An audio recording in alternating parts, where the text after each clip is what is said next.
Ready to tackle that building project? Start right. Start here at H&L Rapid True Value for building supplies. The time by H&L Rapid True Value is Nationwide time, 5 o'clock. Learn about smart betting strategies with AnyBet. Bet wisely, enjoy responsibly, and maximize your success. The temperature by AnyBet is 31 degrees Celsius in Kingston, 29 out west in Montego Bay. News at 5 teasers are brought to you by Advanced Scales and Equipment. Service is our total commitment. From the Nationwide News Network, comprehensive, incisive, tough. This is Nationwide at 5. Good afternoon, I'm Ricardo Brooks. And I'm Robianne Williams. In Nationwide News at this hour, the Prime Minister is rejecting suggestions that the Jamaica Teaching Council bill is an attempt to betray and control the country's educators. I didn't like this betrayal issue because there was at no time any attempt to in any way deceive or harm teachers. The National Security Minister admits that unexplained wealth orders will be difficult to implement. Setting up legislation to investigate and restrict an individual without evidence that the courts accept is an extremely difficult process. The Legal Affairs Minister says all options remain on the table regarding Jamaica's final appellate court. The President of the Court of Appeal says her court has effectively been functioning as the country's final appellate court. A wild baby tiger is still missing in Black River, St. Elizabeth. In news from the rest of the world, Venezuelan opposition members in the U.S. after leaving diplomatic compound in Argentina. Black smoke. First day of conclave fails to elect a new pope for 1 billion Catholics. In headline sports champions, Jamaica beat Barbados to remain on course to defend a regional T20 women's cricket title. And later in our broadcast, in the cover story at 5:35, a tiger cub is on the loose in Black River, St. Elizabeth. It escaped after an attempt to smuggle it into the island. Is there an exotic animal trade in Jamaica, and how lucrative is it? We'll hear from CEO of Jake's Hotel, Jason Hensel, Mayor of Black River, Richard Solomon, and Fauna Coordinator at NEPA, Ricardo Miller. In Public Opinion at 6:26, we ask, who is your favorite teacher and why? Give us your comments by logging on to our Facebook page, Nationwide News Network, and by tweeting us at Nationwide Radio, and message us on WhatsApp at 876-285-5693. You can also leave your comments on Instagram at Nationwide 90FM. In the nation's business at 6:40, the debate on the Jamaica Teaching Council bill continues. President of the Jamaica Independent Schools Association, Tamar McKenzie, and the President of the National Parent Teacher Association of Jamaica, Stuart Jacobs, will weigh in. And at 8, it's Boyatings After Dark with Kareem Boyatings Weathers. All these and more as we take you home on air on your mobile, Nationwide 90 FM, Nationwide Radio, JM.com, and on the Nationwide app. It's available on the Google Play and the App Store. This Wednesday afternoon, it's Wednesday, May 7, 2025.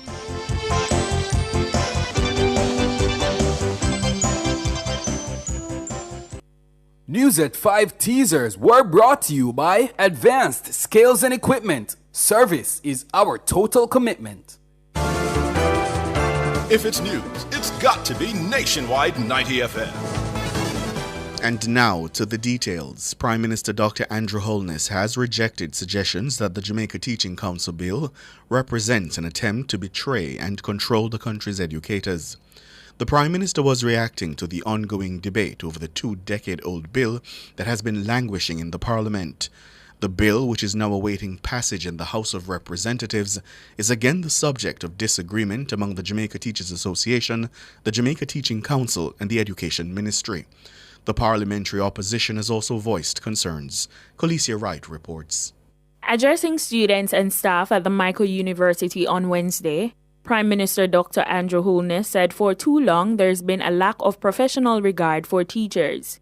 He told the stakeholders at the teacher training institution that his government's only intention in passing the Jamaica Teaching Council JTC bill is to professionalize teaching. For far too long, we have not treated teaching with the professional regard it deserves. We have celebrated teachers in words, but not always supported them with the institutional structures that allow them to grow thrive and lead. That is why the government is pursuing the Jamaica Teaching Council legislation. And let me state this plainly, this is not an attempt to control teachers. It is a national effort to uplift, upgrade, and to use the term professionalize teaching in Jamaica. Some of the most strident comments against the bill have come from JTA President Dr. Mark Smith. The JTA boss sees the bill as a betrayal of teachers. The Prime Minister is suggesting those comments were misguided. I'm not going to get too much involved. We have a Minister of Education who is very competent, and I do quite like the President of the JTA. He seems to be a reasonable person in his pronouncements. I didn't like this betrayal issue because there was at no time any attempt to in any way deceive or harm teachers. That's absolutely not the case. Dr. Holness says he takes no issue with the JTA advocating for teachers' interests, but he urged the union to show greater understanding of the broader implications. It was always a thorny issue, without question, because the JTA is, after everything else, a union for teachers. It is a union, a trade union, essentially for teachers. And I have no challenge with them advocating for what they see as the best option. But at the same time, there must be equal respect and understanding that the government has to advocate for all other stakeholders, many of whom do not have the institutional presence to advocate for themselves. The Prime Minister is assuring teachers his administration is prepared to continue dialogue on the bill. I've heard this argument that this is going to cause a lot of teachers to leave the jurisdiction. And I did some research and I found out that most, if not all, the jurisdictions that our teachers would end up in have some form and even stronger regulations for professional requirements for teachers. Now, I listened keenly to the conversation and the concerns, and in our democracy, the government must always listen. So we listen. I don't like to use the word compromise because it just sends a signal of watering down. But I think we can continue the dialogue and seek deeper understanding and appreciation of each other's concerns. Khalesia Wright for Nationwide News. National Security Minister Dr. Horace Chang says the amendments needed to introduce unexplained wealth orders would be difficult to implement. The minister was speaking at Wednesday's post-cabinet media briefing at the office of the Prime Minister. Mahiri Stewart has that story. An unexplained wealth order is a court directive that allows law enforcement to confiscate assets from individuals who cannot demonstrate their legal source. The government had announced plans to implement the regime as part of efforts to curb financial crimes. But after several delays, the security minister says the government deferred the plans due to constitutional concerns. Dr. Chang explained that persons cannot be investigated without an offense being committed due to the reverse burden proof being omitted from Jamaica's constitution. The reverse burden of proof is a legal concept in which the burden of proof shifts from the prosecution to the defendant. You know the problem with the unexplained wealth order. We have laws that allow us to seize and forfeit goods, and we have billions of dollars of forfeited goods. But to do so, we have to identify the predicate offense. We are not able to take wealth that are without identifying a predicate offense because in the change in the amendment to the Constitution, which had widespread and laudable support, the lawyers removed from the Constitution of Jamaica reverse burden proof, which is what is used by the UK government, which is offered to investigate individuals who cannot explain their wealth. We cannot investigate anybody's wealth without an evidence that there is a predicate criminal offense. That's the reality. Dr. Chang says the Constitution would have to be further amended to facilitate unexplained wealth orders. Do so without evidence of criminal activity, we'll have to set up and use only intelligence, and we put that in brackets. We'll have to then organize a quasi-judicial system. His suggestion as a senior lawyer was that we get a Supreme Court judge to be like a mediator, commissioner. By the time we get that quality intelligence, we have evidence. That's just a fact. Now, if we go on, we'll have to amend the Constitution again, and that's always proved controversial, but it was removed. And thus, you have to write it in your reports. The reverse burden proof is the level which was in the Constitution is what could be used easily to investigate anybody who turns up with wealth that they cannot explain and charge them and forfeit it. Under our current constitution, his right to privacy is protected in that area. The minister says it would be difficult to pass those amendments. Now, to set up a system to do so, we have examined it, but setting up legislation to investigate and restrict an individual without evidence that the courts accept is an extremely difficult process in Jamaica's constitutional law, right? And that's the fact, and I said that the solution offered is one which the policy workers are looking at, and we'll continue to look at it because it has value, but the process will, in fact, from what we can see up to now, means that we can charge the person anyway. Mahiri Stewart for Nationwide News. Legal Affairs Minister Marlene Malahoo Fort says all options remain on the table regarding Jamaica's final appellate court. The minister provided an update on the issue during Wednesday's sitting of the Joint Select Committee considering the Constitution Amendment Republic Act. She says the potential advantages of each option would be addressed in a future phase of the constitutional reform process. This will also include a full assessment of the country's judicial system. Siobhan Campbell tells us more. The opposition People's National Party has made it clear they will not support any constitutional reform agenda which does not include the adoption of the Caribbean Court of Justice. As a result, the party has boycotted sittings of the Joint Select Committee. Minister Malahoo Fort says the government intends to go beyond a mere change in the country's final appellate court. The policy of the Jamaica Labour Party and of this Holness administration in respect of the judicature branch of government is to not just look at the final court as we reform the Constitution, but to look at the administration of justice. The minister says there are 3 proposed options to be considered, including the CCJ. And in making a decision as to which final court is best for Jamaicans, we are mindful that Jamaicans themselves have said that there are 3 options to be considered. In no particular order, retention of appeals to the Privy Council. In that context, it would not be the Majesty's Court, it would be a court chosen by Jamaica, and the advice would be given to the Jamaican people, not to the monarch. There is also accession to the appellate jurisdiction of the Caribbean Court of Justice. And then the third option that we are asked to consider is whether to establish a Jamaican final court. She says all 3 options must be carefully examined in terms of their suitability. Minister Malahoo Fort says the JLP breaks with the PNP in its approach. She says the opposition's only interest is showmanship. We will have to look at these options. The arguments in favor of some may be stronger than others, but process is just as important as outcome. And when we are making these kinds of fundamental changes, it is also important that people take ownership of the institutions. They take ownership of the work and the outcome. So that is where the Jamaica Labour Party parts company with the PNP opposition.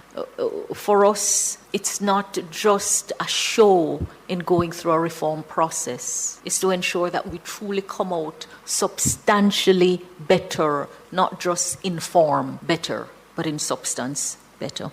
Siobhan Campbell for Nationwide News. President of the Court of Appeal, Justice Marva MacDonald Bishop, says the local appellate court has effectively been functioning as the country's final appellate court. She made the point by highlighting that the UK-based Privy Council has heard a relatively small number of cases from Jamaica over the last 15 years. The Court of Appeal will not back off in protecting the rights of the citizens of Jamaica, regardless of color, regardless of how heavy your pocket is. We are here for equal rights and justice. In reality, and I'm going to close now, it is the highest court for Jamaica. The Privy Council is symbolically so. Yesterday, I counted the Privy Council's website, the number of cases, and over 15 years recorded, we have 64 cases going to the Privy Council. And if you do your math, we're talking about less than 5 cases per year going to the Privy Council, who then is the highest court for the people of Jamaica. Don't tear us down. Justice Marva MacDonald Bishop, President of the Court of Appeal. She was speaking at the inaugural Judiciary Day observed in downtown Kingston. The president's comments come amid the ongoing national debate surrounding the future of Jamaica's final appellate court. The opposition People's National Party, PNP, has insisted that the Caribbean Court of Justice, CCJ, ought to be the country's final court. You're listening to the news on Nationwide at 5. We'll have more after these.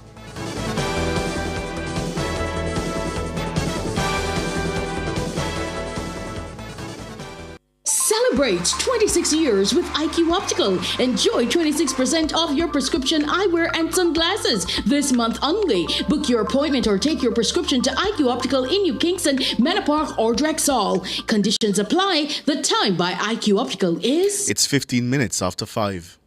Rentokil Initial offers air purification solutions with triple filtration and unique auto-sensing capabilities that neutralizes malodor and replaces it with clean air. Call Rentokil Initial at 926-4236 for more details. The temperature by Rentokil is 31 degrees Celsius in Kingston, 29 out west in Montego Bay.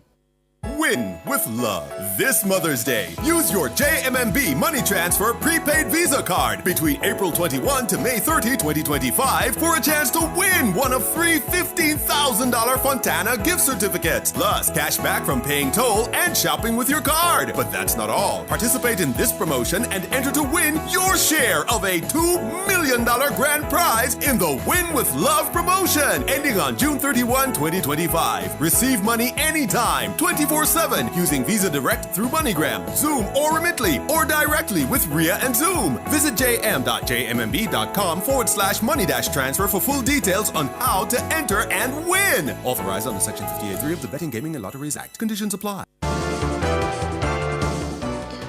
Continuing the news. The Office of the Political Ombudsman has extended the deadline for Mayor of Montego Bay, Richard Vernon, to respond to a request concerning an alleged breach of the Code of Political Conduct. The Electoral Commission of Jamaica, ECJ, provided the update in a release to the media. The breach concerns the removal of PNP campaign posters in St. James. That's the alleged breach. The political ombudsman wrote to the mayor on April 25, having received a complaint from the opposition. Mayor Vernon was asked to provide a written explanation by May 6, detailing his reasoning for sanctioning the removal of the signs. The ECJ says the mayor's attorney, by way of a letter dated May 5, wrote to the ombudsman requesting an extension of the deadline to May 14. The council cited that the matter, which is now before the courts, was scheduled for a hearing on May 6. The Office of the Political Ombudsman says it considered the request and permitted the extension. The ECJ is now performing the functions of the political ombudsman. Members of the Jamaica Defense Force JDF are still searching for a tiger cub that escaped in Black River, St. Elizabeth Wednesday morning. The JDF says the animal escaped after it intercepted a vessel off the south coast of the country. Those on board were reportedly attempting to smuggle contraband into Jamaica. The vessel was reportedly carrying 4 monkeys, 12 parrots, a tiger cub, and a quantity of ganja. The JDF says during processing in Black River, the tiger cub escaped its containment area. The animal is believed to be at large in the wider Black River area. The JDF is warning members of the public that while the cub resembles a kitten and may appear to be harmless, it is a wild animal. Members of the public are being warned that no attempt should be made to capture or tame it. The cub can be identified by its reddish-orange coat with distinctive black stripes.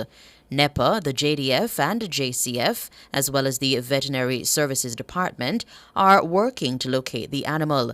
If the animal is seen, persons should call the JDF at 876-926-8121, NEPA at 876-754-7540, or the JCF at 119.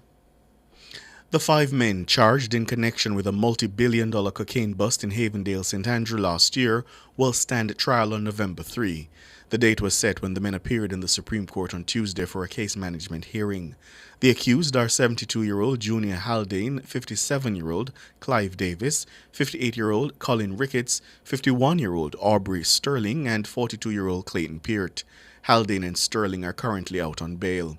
A bail application hearing has also been set for May 20 for Davis, Ricketts, and Peart.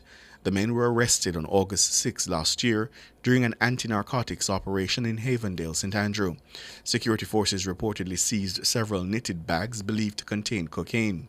The police say the substance weighed more than 2,500 kilograms and carried an estimated street value of nearly $76 million or approximately 12 billion Jamaican dollars. World in a Minute is brought to you by ABC Electrical Sales. We make things as easy as ABC. Hose assembly and supply, equipping Jamaica for success. And Charles O'Connor Consulting Network, COCN, driven by international accounting standards, modern technology, and integrity. The World in a Minute. 5 members of Venezuela's political opposition arrived in the U.S. on Tuesday after leaving the Argentine diplomatic compound in the capital, Caracas. The group included the campaign manager and communications director of opposition leader Maria Corina Machado. U.S. Secretary of State Marco Rubio confirmed that they arrived in the country. He didn't provide details about the group's movements to reach the U.S. He described the event as a rescue operation. The government of Argentine President Javier Milei allowed the 5 people into the ambassador's residence in March 2024 when authorities loyal to Venezuela's ruling party issued warrants for their arrest, accusing them of promoting acts of violence to destabilize the country. Black smoke poured out of the Sistine Chapel chimney on Wednesday, signaling that no pope has been elected. This as 133 cardinals opened the secretive centuries-old ritual to choose a new leader to the 1 billion Catholics worldwide. The cardinals participating in the most geographically diverse conclave took just one round of voting on Wednesday. The black smoke poured from the chimney some 4 hours after the conclave had begun. The cardinals will return to the Sistine Chapel on Thursday to try and find a successor to Pope Francis. A 2/3 majority is required for a new pope to be elected. There are no official candidates for the papacy. World in a Minute was brought to you by ABC Electrical Sales. We make things as easy as ABC. Hose assembly and supply, equipping Jamaica for success. And Charles O'Connor Consulting Network, COCN, driven by international accounting standards, modern technology, and integrity.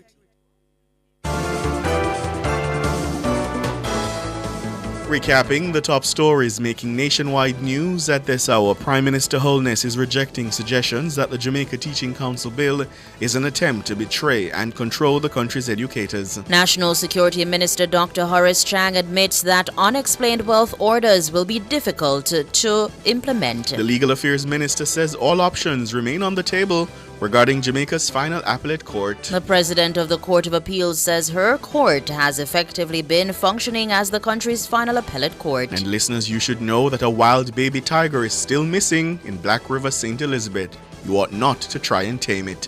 I'm Ricardo Brooks. And I'm Roby Ann Williams. And you can find the news on our website at nationwideradiojm.com and on the Nationwide app, available on the Google Play and the App Store. News next, the headlines at 6.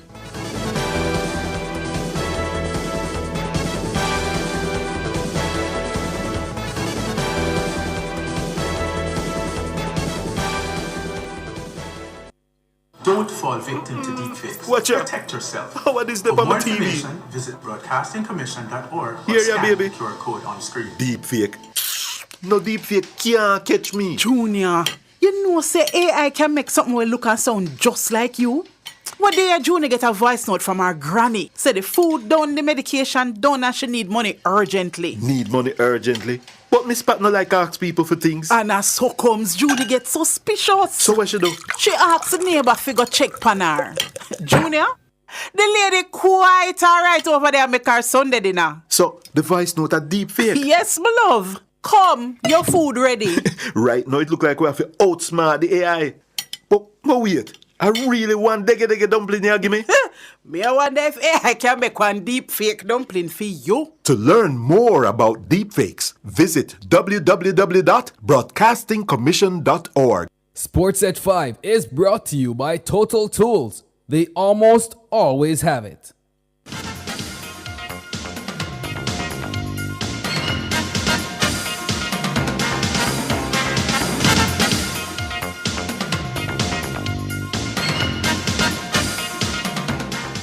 Hello, good afternoon and welcome to Sports here on Nationwide 90 FM. I'm Wayne Walker. Chanel Henry cracked an undefeated century to steer defending champions Jamaica to a 6-2 win over Barbados this morning in their Cricket West Indies T20 Blaze women's encounter at Arnasville in St. Vincent. Henry slammed an even 100 of 49 balls. She hit 6 fours and 8 sixes as Jamaica piled on 149 for 5 in their 20 overs. The next best Jamaican scorer was Captain Rashada Williams. She got 25 as Shamilia Connell, her West Indies teammate, bagged 3 for 14. The Bajan women were then restricted to 87 for 4 in their 20 overs as only Nijani Cumberbatch, 35, and Asabi Calendar, 30, not out, got amongst the runs. Nisha and Waysam led the disciplined Jamaican bowling attack with 2 for 10.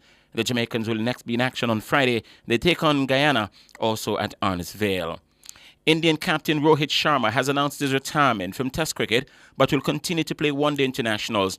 This comes after reports in the Indian media on Wednesday that the 38-year-old would be removed as captain of the Test series in England this summer. It has been an absolute honor to represent my country in white, Sharma posted on Instagram alongside a picture of his Test cap. Thank you for all the love and support over the years, he also said. Rohit will continue to captain the one-day side, having won the Champions Trophy in March. He retired from T20 internationals after winning the 2024 World Cup. Sharma played in 67 tests and has been India's captain since replacing Virat Kohli in 2022. He won half of his 24 tests as skipper, giving him the best win percentage as an Indian captain behind Virat Kohli. And he reached the final of the World Test Championship in 2023, where India lost to Australia. But last year, Rohit Sharma oversaw the 3-0 home series defeat by New Zealand, India's first Test series defeat at home for 12 years, and the 3-1 loss in the Border Gavaskar Trophy against the Australians. Paris Saint-Germain of France are through to the second ever European Champions League final after beating Arsenal of England 2-1 in the second leg of their semi-final tie at the Parc des Princes in Paris today. Fabian Ruiz and Ashraf Hakimi put Paris comfortably ahead, rendering a late Arsenal Bukayo Saka goal inconsequential as the French champions advance 3-1 on aggregate. And that's headed away by Partey, falls for Fabian Ruiz. Good hit! Oh, what a goal! What a time to score your first ever Champions League goal. Fabian Ruiz with an absolute beauty. His first goal in European football in any competition for more than 4 years. And you can't hit a ball any sweeter than that. The Hakimi shot, that's it. Surely that's it now. He's absolutely rammed that into the back of the Arsenal net with a wonderful finish. Saka coming onto it. Saka will score. And Arsenal get a goal back with 14 minutes to go. PSG will now face the reigning Italian champions Internazionale of Milan in the final on Saturday, May 31 at the Allianz Arena in Munich, home of Bundesliga champions Bayern. The NBA playoffs continue this evening with 2 more crucial games. Champions, the Boston Celtics, will look to pull themselves back into their Eastern Conference semi-final series when they face the New York Knicks in Game 2 at the TD Garden in Boston, starting at 6 o'clock Jamaica time this evening. Boston blew a huge lead in Game 1. They were leading by 20 points in the third quarter. They lost 108 to 105 in overtime in Game 1 on Monday. However, broadcast assistant for the Toronto Raptors, Mike Roach, says he's confident in the Celtics' ability to bounce back and win the series. The Knicks are tough. They have some grit. And that's the kind of coach that Tom Thibodeau is, and that's the kind of point guard that they have. They have some really good defensive players when you look at Bridges and OG Anunoby. They have offensive firepower as well. They're going to be good. I don't think they can beat the Boston Celtics. If I had to give you a percentage out of 100, maybe 40%. Maybe a 40% chance I would give them. But the Boston Celtics are just really, really loaded. Can the Knicks beat the Boston Celtics? Maybe, but I don't think it's likely. And he says the Celtics are just too good for the Knicks, he believes. Jalen Brunson, he's a bull, but he's banged up. He's banged up, and I'm pretty sure the Boston Celtics are going to be extremely physical with him. And because of that, you're going to need to see some more offensive production from Karl Anthony Towns, OG Anunoby, and especially Mikal Bridges. They're not going to be able to just lean on Jalen Brunson for this one because Boston has a lot of versatile defensive players. And they have another guy, in Peyton Pritchard, who's really annoying. He can agitate you. They're probably probably going to try to wear Brunson out 94 feet and pick him up full court and wear him down that way. And they're going to need Jalen Brunson to have at least a little bit of his legs in the last few minutes of the game, because he is that clutch player. That's Mike Roach. And the other fixture tonight, Denver, they are taking on the Oklahoma City Thunder at home. And the Denver Nuggets, they lead that series by 1-0. And that's it for sports. We're going to be back with more at 6:05 this evening.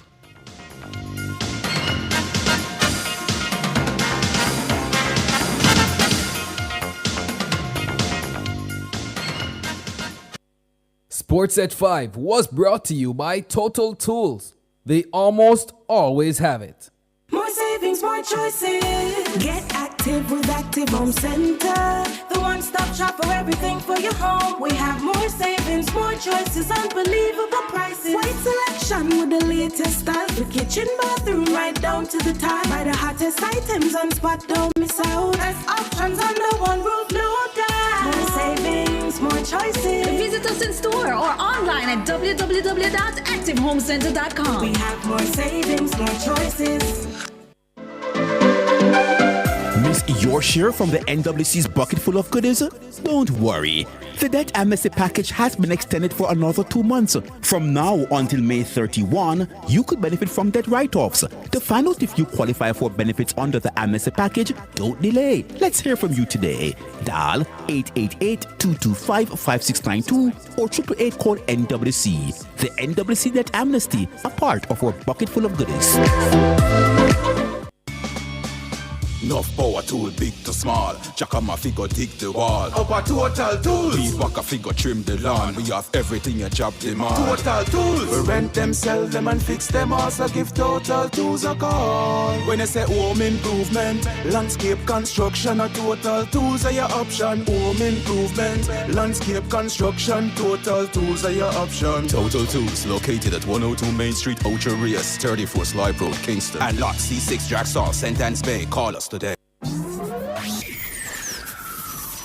Taboo topics, bulletins after dark, riveting discussions, celebrity news and interviews, topics that are shunned by society, and everything else in between. Boyatings After Dark with Kareem Boyatings, each and every Wednesday, 8 to 11 p.m. Boyatings After Dark. No topic is too taboo or hard to discuss. Come get your mind blown and your curiosity explored. Boyatings After Dark.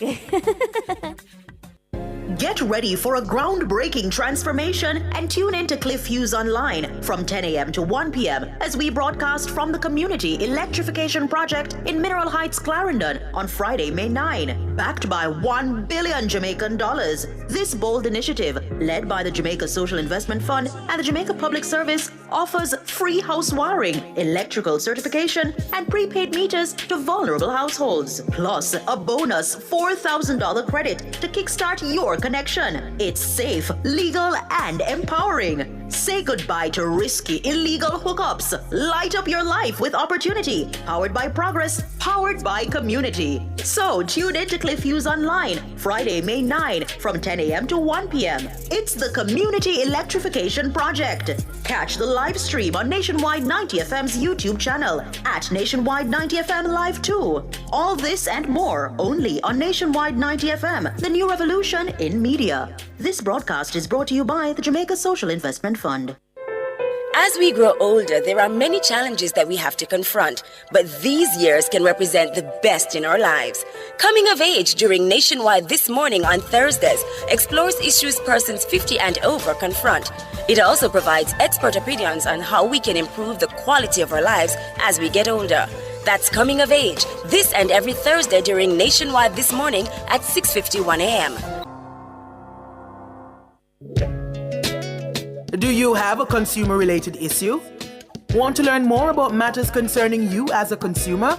Well, keep it locked to Nationwide 90 FM for the Consumer Hour with me, Nora Gay Banton. Weekdays from 9 to 10 a.m. For all your consumer-centric matters, stay tuned to the Consumer Hour on Nationwide 90 FM, a revolution in media.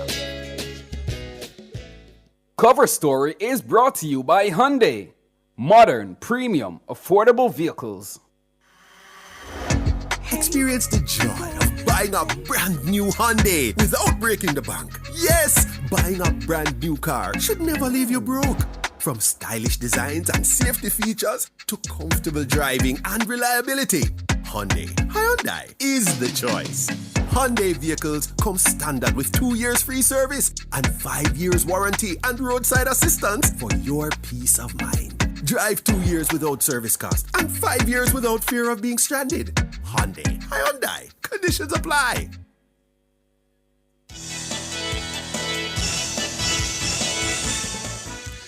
Good afternoon, listeners and viewers. Welcome to The Cover Story. I'm Siobhan Campbell. My name is Sanjay Lewis. Good afternoon to our listeners. Good afternoon to you, Siobhan. And our focus this afternoon, it's about that exotic animal trade that is taking place in Jamaica. And the Jamaica Defense Force, the JDF, is seeking the public's assistance in locating a tiger cub believed to be at large in Black River area of St. Elizabeth. The cub was part of a shipment of animals being smuggled into Jamaica on a vessel interdicted off the coast, or off the south coast. Despite its small size and resemblance to a kitten, the JDF warns that the tiger cub is a wild animal and should not be approached or captured. The public is urged to report any sightings to the JDF, National Environment and Planning Agency, that's NEPA, or the Jamaica Constabulary Force. However, the global exotic animal trade is a multi-billion-dollar industry that involves the international trade of thousands of species to meet the demands for unusual pets. That trade is not new to Jamaica, and joining us to discuss it is the CEO of Jake's Hotel, Villa and Spa, Jason Hensel, former senior veterinarian at the Jamaica Racing Commission, Dr. Sophia Ramlal, and we hope to be joined later by fauna coordinator at the Ecosystems Management Branch of NEPA, Ricardo Miller. Good afternoon. Good afternoon. Good afternoon. Good afternoon to you both. Let's start with you, Dr. Sophia Ramlal. What are the potential dangers to have such a creature that is not indigenous to the island on the loose? Thank you very much for having me. I do reference to my former job, but I'm speaking here today in the capacity as the Acting Director of Veterinary Services in the Ministry of Agriculture. And to get to your question, we have a process of importing animals, animal products, anything that poses a risk in terms of diseases both to animals and humans. The illegal trade would then go around that process. That process involves testing, vaccinations, deworming, anything that allows us to solidly say animals are safely imported. The reports we've had today would indicate that these animals were being smuggled into Jamaica, bypassing the legitimate process of importing them, and as such, the health status, the risk status of these animals are currently unknown. And therefore, one always has to encourage the public to be very careful because we genuinely do not know the status of these animals. Yeah. No, I just want to say, so Dr. Ramlal, does this essentially pose a health risk to the local wildlife and to the actual humans as well? Well, to answer that, let me qualify by saying the reports earlier have said that this is a tiger cub. I want to use the opportunity to say our information subsequent to that is that this is an ocelot. It is also a wildcat. It is not native to Jamaica. And whereas it may be native to other parts of the world, we really do not have this as one of the species listed in Jamaica. Anything that is not native to our country can possibly introduce diseases that are not currently in that country.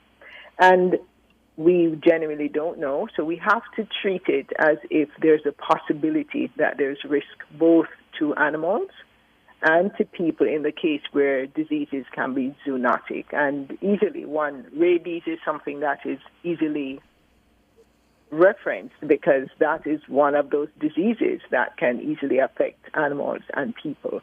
So our advice right now is we don't know the status, as you would have indicated in the press release put out by the JDF.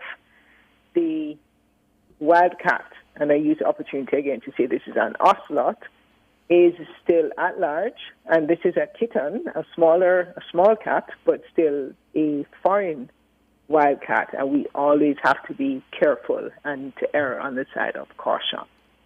Jason Hensel, as a leading figure in tourism for the Black River area, how concerned are you about the public safety risks that it would be posed by this escaped wildcat? Thanks for having me on the program. There is definitely a concern that, there are many illegal animals coming in, particularly to the South Coast, being obviously, the closest point of entry from Central and South America. Because we know that this has happened on several occasions. This particular one happens to be what could be a dangerous animal. So there is concern. I have been in touch with the High Command of the police in the parish, and there is active search going on between themselves and the JDF and NEPA. They're on high alert. The thing is, whenever there's a market for something, the market is going to respond. And what I can't understand in my own mind is why is there such a desire to buy these exotic animals? Because from a tourism point of view, it's quite ironic that my own hotel, Jake's, was named after a parrot that was given to my mother in a cage from a friend who said, I'm going on vacation, please take care of this parrot. Never heard about the parrot, came and got the parrot and took it away, right? This is 32 years ago, right? So people nowadays do not like to see animals in captivity, right? We saw what happened with the Jamaica Zoo a few years ago when a warden there was trying to taunt a lion, and how that ended up biting off his finger, which resulted in the closing down or the temporary closing down of that facility. People nowadays do not like to see animals in captivity, and particularly ones that are mistreated. So, I would hope that the fines are going to be quite severe. I mean, obviously the JDF would know which vessel brought them in, and holding that person or the owner of that vessel, the person's accountable, because we really need to try and put an end to the continual smuggling of these animals into the South Coast. It doesn't look good on us. It kind of, and I just hope that we have the laws, or are going to amend the laws that are going to come down extremely hard on things like this, so that the perpetrators will think twice about doing it again. So I'm glad that everyone is aware that there's a very, very high alert of all the agencies on the ground, and I do feel confident that the animal will be found. But there's a big concern, and possibly there needs to be a tightening of security in the Black River area. Maybe they need to have certain cages so that something like this doesn't happen again in the future, because obviously they had it under their control at some point and it escaped. So I don't know if we have the correct type of facilities down there to respond to things like this. So these are things that we need to look at, so that the likelihood of it happening again are very small. I understand we have with us Mr. Miller from NEPA. Are you there, Mr. Miller? Yes, I'm here. Good evening. Good afternoon. Nice to hear from you. So, Mr. Miller, we know this was an animal that was smuggled into the country, but as your understanding is, exotic animals such as this, an ocelot, is there a legal manner by which such an animal could be brought into Jamaica? Or are these the type of animals that are simply kept out of the island?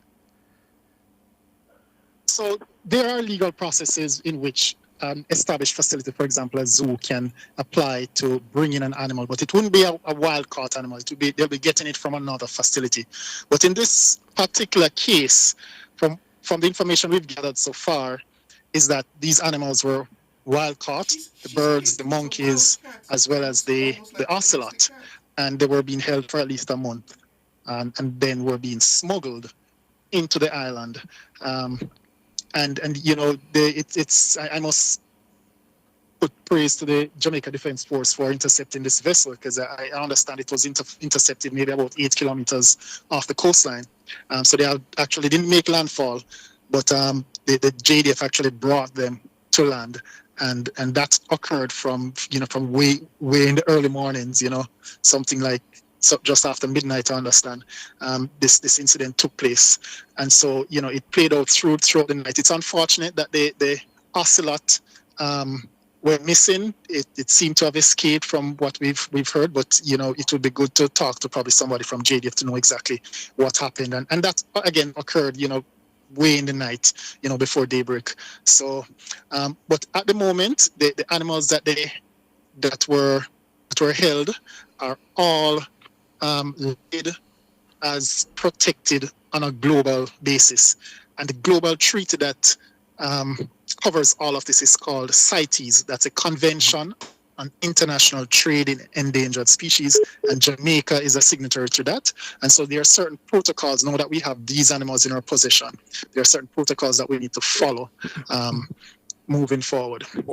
Ricardo, we're up on the break, but I want to know when we come back from the break if all those animals that were on that vessel was the final destination Jamaica. Do you know if they were intending to drop some animals in another country? But let's take the break and come back.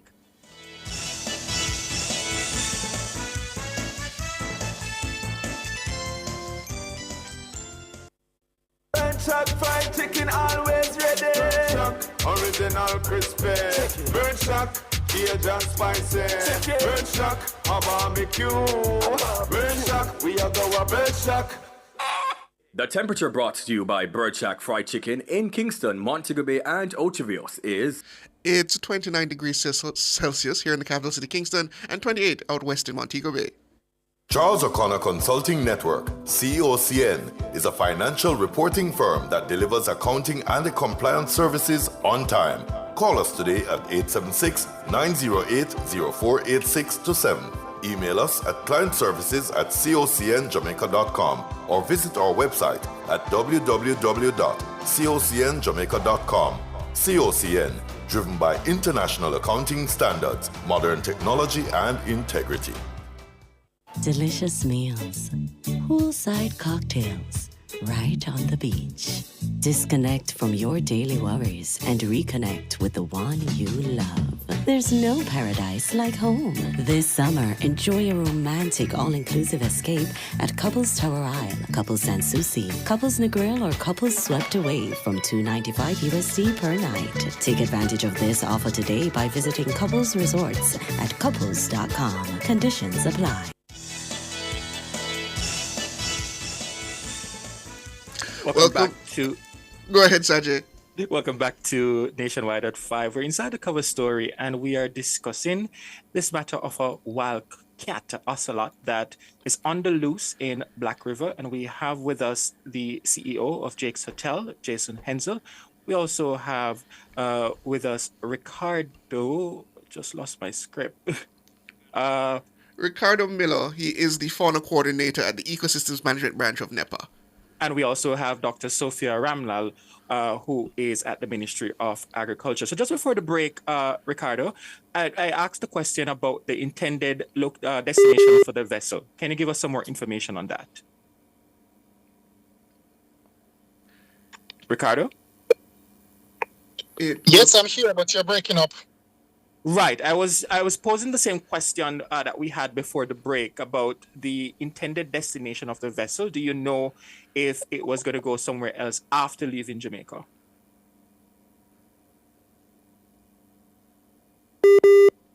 All right. You hear me? There seems to be some disruption with the line, unfortunately. Mr. Miller, are you there, sir? Can you hear us now? Indicate if you're hearing me. Going in and out. All right, let's try that with Dr. Ramlal. Do you know Dr. Ramlal was heading somewhere else? Hello, Dr. Ramlal, can you hear us? Oh, there seems to be some disruptions in the lines. I'm We'll hearing try- you loud and clear now. Ricardo Miller here. Okay, we have Mr. Miller back, so you can go ahead to answer that question, Mr. Miller, if you are aware of the destination that vessel was heading after it left our coast. Actually, we do not know per se, but all indications is that it was headed for Jamaica. It was intercepted about 8 kilometers off the coast of Jamaica. There were 2 Hondurans on board, and there were... Oh dear, looks like we lost Mr. Miller again. We'll have to work to sort out the lines later, but I did receive a curious query regarding the type of animal that we've been discussing. People thought it was a tiger cub, but we got a clarification from Dr. Ramlal that it is an ocelot. And just to explain to our listeners, an ocelot is a medium-sized spotted wildcat that reaches about 40 to 50 centimeters or 16 to 20 inches at the shoulders and weighs between 7 and 15 kilograms on average. It is native to the southern western United States, Mexico, Central and South America, and the Caribbean islands of Trinidad and Margarita. So it is actually native to the Caribbean, but not Jamaica. The ocelot is an efficient climber, leaping and swimming, and it prefers areas close to water sources with dense vegetation cover and high prey availability. It looks almost like a normal cat, slightly larger, with spots all around it. For those interested in what an ocelot looks like, I understand we have with us Mr. Jason Hensel. Are you still there, Mr. Hensel? Yes, I'm here. I'm happy to hear there from you, Mr. Hensel. So just to ask you, Mr. Hensel, on the matter of this interest in the exotic animal trade, what are the potential black market uses for exotic animals outside of such as, for example, keeping them as pets? I mean, as far as I know, we only have 2 zoos in Jamaica, right? We have Hope Zoo, which has been there from I was a child and way before, and more recently Jamaica Zoo, which is located in La Covia, St. Elizabeth. Those are the only 2 zoos I know of. So obviously persons would pay to go in and you would learn about these animals. And if they're kept in good conditions and you have knowledgeable tour guides and zookeepers, then it can be very educational and very interesting to children and adults who would not have seen these type of animals before. So, you can have well-run zoos that are that you can learn a lot from. And we do a lot of tours up the Black River where people see crocodile in their natural habitat. And we actually, through our foundation, manage the Galleon Beach Fish Sanctuary, where we do educational tours, and you can see the osprey bird, which is a very, very rare bird to see in Jamaica. But in terms of the illegal market, I would imagine that people are just fascinated by these animals and are going to probably keep them in a very rural area. But, in my mind, the word will eventually get out, right? That so-and-so has a monkey in their backyard, and that NEPA is going to come, and that animal, more than likely, I would imagine, is going to get taken away, confiscated, the person's fined.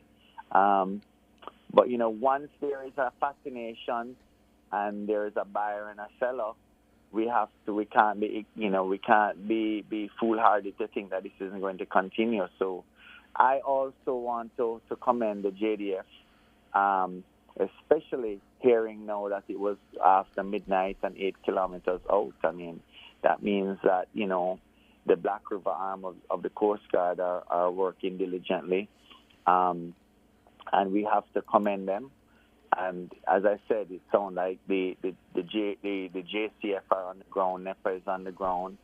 So hopefully this animal is going to be found and caught. Without it being traded further on the black market, right? Jason, what conversations are happening within the local tourism sector about the protocols if an exotic animal like this is encountered by guests, or is it that there's been no discussions generally about it?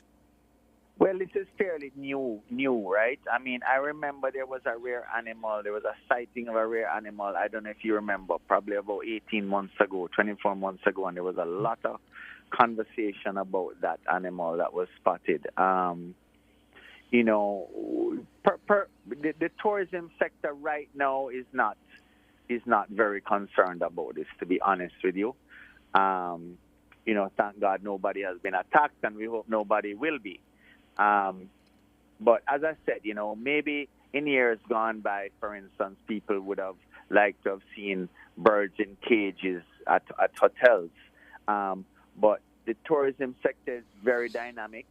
Travelers nowadays do not want to see that type of capture. So there are very, very few hotels in Jamaica, if any, that would have any type of animal in captivity. Right? But don't you think, though, there has to be a much bigger discussion, Jason, especially because, as you indicated, St. Elizabeth generally is exposed.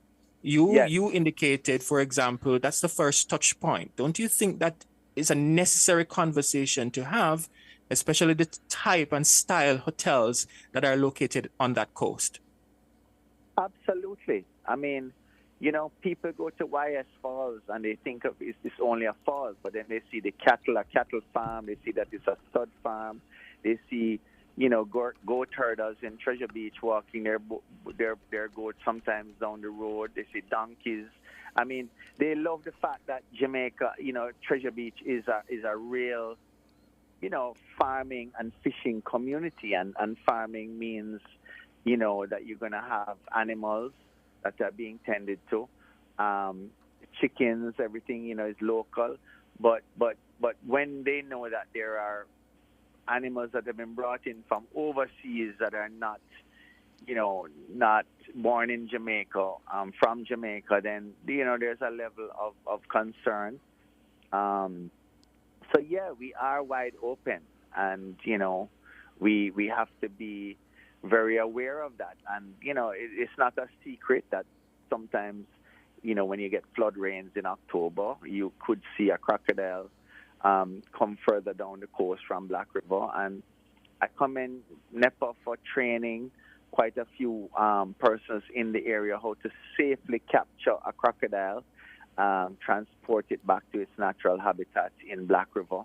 You know, so the training is important, right? Knowing how to approach a dangerous animal is very, very important. So we thank NEPA for that support. Sometimes they themselves can't come. So you have to train persons willing to put a crocodile in the back of a pickup and drive it all the way to Black River. There's an expense there. And, you know, the level of volunteerism is high. And, you know, we just have to continue, you know, building knowledge and knowing how to be safe around these type of animals. The challenge that I'm having, though, Jason, is that not getting from you and representing the tourism sector that there is some sense of urgency. Because can you imagine if that information, a wild animal, let's say, unfortunately kill a tourist, the information that will be published on the international scene, that can be potentially damaging to our brand. It could be extremely damaging to our brand. From what I understand, this particular animal is a fairly small kitten. But, you know, of course, it could grow, right? So yeah, there. You know, I hear you. I hear you. And you know, maybe we do need to ramp up. You know, the search rescue, the search operation, and work along with the agencies. That's why I've touched base with them today and asked if I can help in any way. So, you know, I think it's just about supporting the agencies now. Thank God the JDF did intercept this boat, and they have a lot of that. Let's not lose sight of the fact that of all the animals that were on that vessel, 90% of them have been captured, right? Because they capture a lot of monkeys, and monkeys can be poisonous and bite people, and you can get diseases. So, there are some successes from that interception, but right now we just have to act on the information we have and just keep offering to support the agencies that are looking for them, and just keep the media on top of this so that everyone is on the alert. That's Jason Hensel. He's the CEO of Jake's Hotel and Villa and Spa. Thank you so much for joining us, Mr. Hensel. And thanks to our guests earlier. That would have been the former senior veterinarian for the Jamaica Racing Commission, Dr. Sophia Ramlal, and fauna coordinator for the National Environment Planning Agency, Ricardo Miller. Unfortunately, we lost them due to some technical difficulties, but we thank them for joining us all the same. Thank you for joining us. The headlines are next.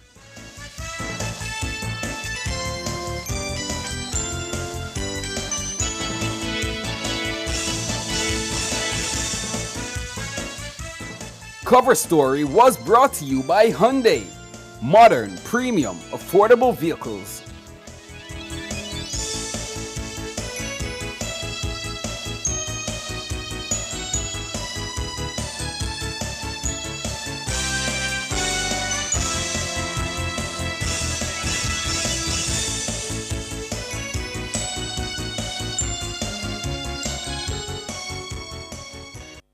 The time brought to you by Guardian Life. Live secure, live easy is... 6:01.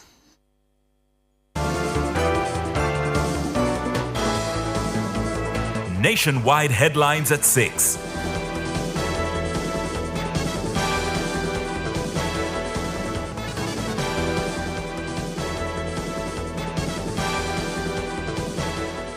Good evening with the headlines at 6. I'm Shalois Michael. Acting Director of Veterinary Services in the Ministry of Agriculture, Dr. Sophia Ramlal, has clarified that the animal that's on the loose in Black River, St. Elizabeth is an ocelot. Earlier, reports from the JDF had indicated that the animal was a baby tiger. An ocelot is a medium-sized spotted wild cat. Dr. Ramlal says the presence of the animal may pose a health risk to Jamaica. Let me qualify by saying the reports earlier have said that this is a tiger cub. I want to use the opportunity to say our information subsequent to that is that this is an ocelot. It is also a wild cat. It is not native to Jamaica. And whereas it may be native to other parts of the world, we really do not have this as one of the species listed in Jamaica. Anything that is not native to our country can possibly introduce diseases that are not currently in that country. And we genuinely don't know, so we have to treat it as if there's a possibility that there's risk both to animals and to people in the case where diseases can be zoonotic. And rabies is something that is easily referenced because that is one of those diseases that can easily affect animals and people. So our advice right now is we don't know the status, as you would have indicated in the press release put out by the JDF. The wildcat, and I use the opportunity again to say this is an ocelot, is still at large, and this is a kitten, a small cat, but still a foreign wildcat, and we always have to be careful and to err on the side of caution. Dr. Sophia Ramlal, Acting Director of Veterinary Services in the Ministry of Agriculture. She was speaking on Nationwide at 5 on Wednesday. Prime Minister Dr. Andrew Holness has rejected suggestions that the Jamaica Teaching Council JTC bill represents an attempt to betray and control the country's educators. The Prime Minister was reacting to the ongoing debate over the 2-decade-old bill that has been languishing in Parliament. I'm not going to get too much involved. We have a Minister of Education who is very competent, and I do quite like the President of the JTA. He seems to be a reasonable person in his pronouncements. I didn't like this betrayal issue because there was at no time any attempt to in any way deceive or harm teachers. That's absolutely not the case. Dr. Holness says he takes no issue with the JTA advocating for teachers' interests, but he urged the union to show greater understanding of the broader implications. It was always a thorny issue. without question, because the JTA is, after everything else, a union for teachers. It is a union, a trade union, essentially for teachers. And I have no challenge with them advocating for what they see as the best option. But at the same time, there must be equal respect and understanding that the government has to advocate for all other stakeholders, many of whom do not have the institutional presence to advocate for themselves. Prime Minister Dr. Andrew Holness. National Security Minister Dr. Horace Chang says the amendments needed to introduce unexplained wealth orders would be difficult to implement. An unexplained wealth order is a court directive that allows law enforcement to confiscate assets from individuals who cannot demonstrate their legal source. You know the problem with unexplained wealth order. We have laws that allow us to seize and forfeit goods, and we have billions of dollars of forfeited goods. But to do so, we have to identify the predicate offense. We are not able to take wealth that are without identifying a predicate offense, because in the change in the amendment to the Constitution, which had widespread and laudable support, the lawyers removed from the Constitution of Jamaica reverse burden proof, which is what is used by the UK government, which is offered to investigate individuals who cannot explain their wealth. We cannot investigate anybody's wealth without an evidence that there is a predicate criminal offense. That's the reality.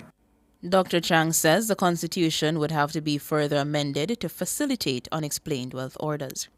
Do so without evidence of criminal activity, we'll have to set up and use only intelligence, and we put that in brackets. We'll have to then organize a quasi-judicial system. His suggestion as a senior lawyer was that we get a Supreme Court judge to be like a mediator, commissioner. By the time we get that quality intelligence, we have evidence. That's just a fact. Now, if we go on, we'll have to amend the Constitution again, and that's always proved controversial, but it was removed. And thus, you have to write it in your reports.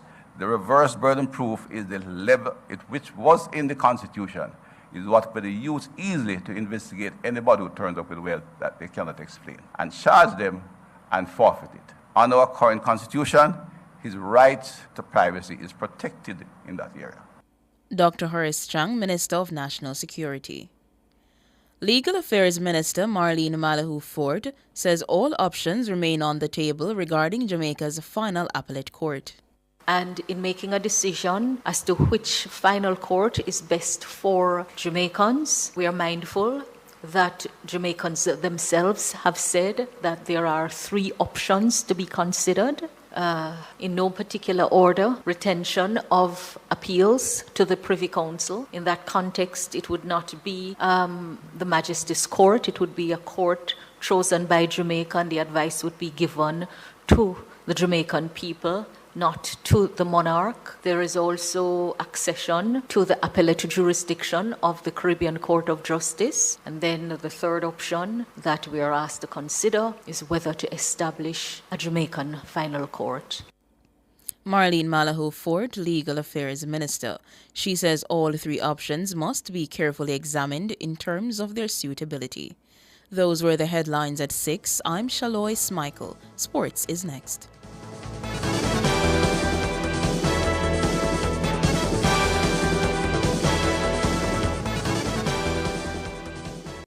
Answer's Mother's Day sale up to 70% off. Up to 70% off the best brands for mom. Answer's Gifts at Home, Tropical Plaza, and Answer's for Children, Tropical Plaza and Sovereign Center. Answer's Mother's Day sale till May 17, 2025. Every day, we use our feet to walk, run, and take us to amazing places. But your feet can do something even more amazing. A simple step can change a life. Join Guardian Group's Shine 5K Night Run, formerly the Keep It Alive 5K, and make us try to support the Noel Holmes Hospital, the Bustamante Hospital for Children, and Project Star. Saturday, May 10 in Kingston and Saturday, May 24 in Montego Bay. New name, but same epic vibe. Register today at run2shineja.com or runningeventsja.com and see you at Shine 2025.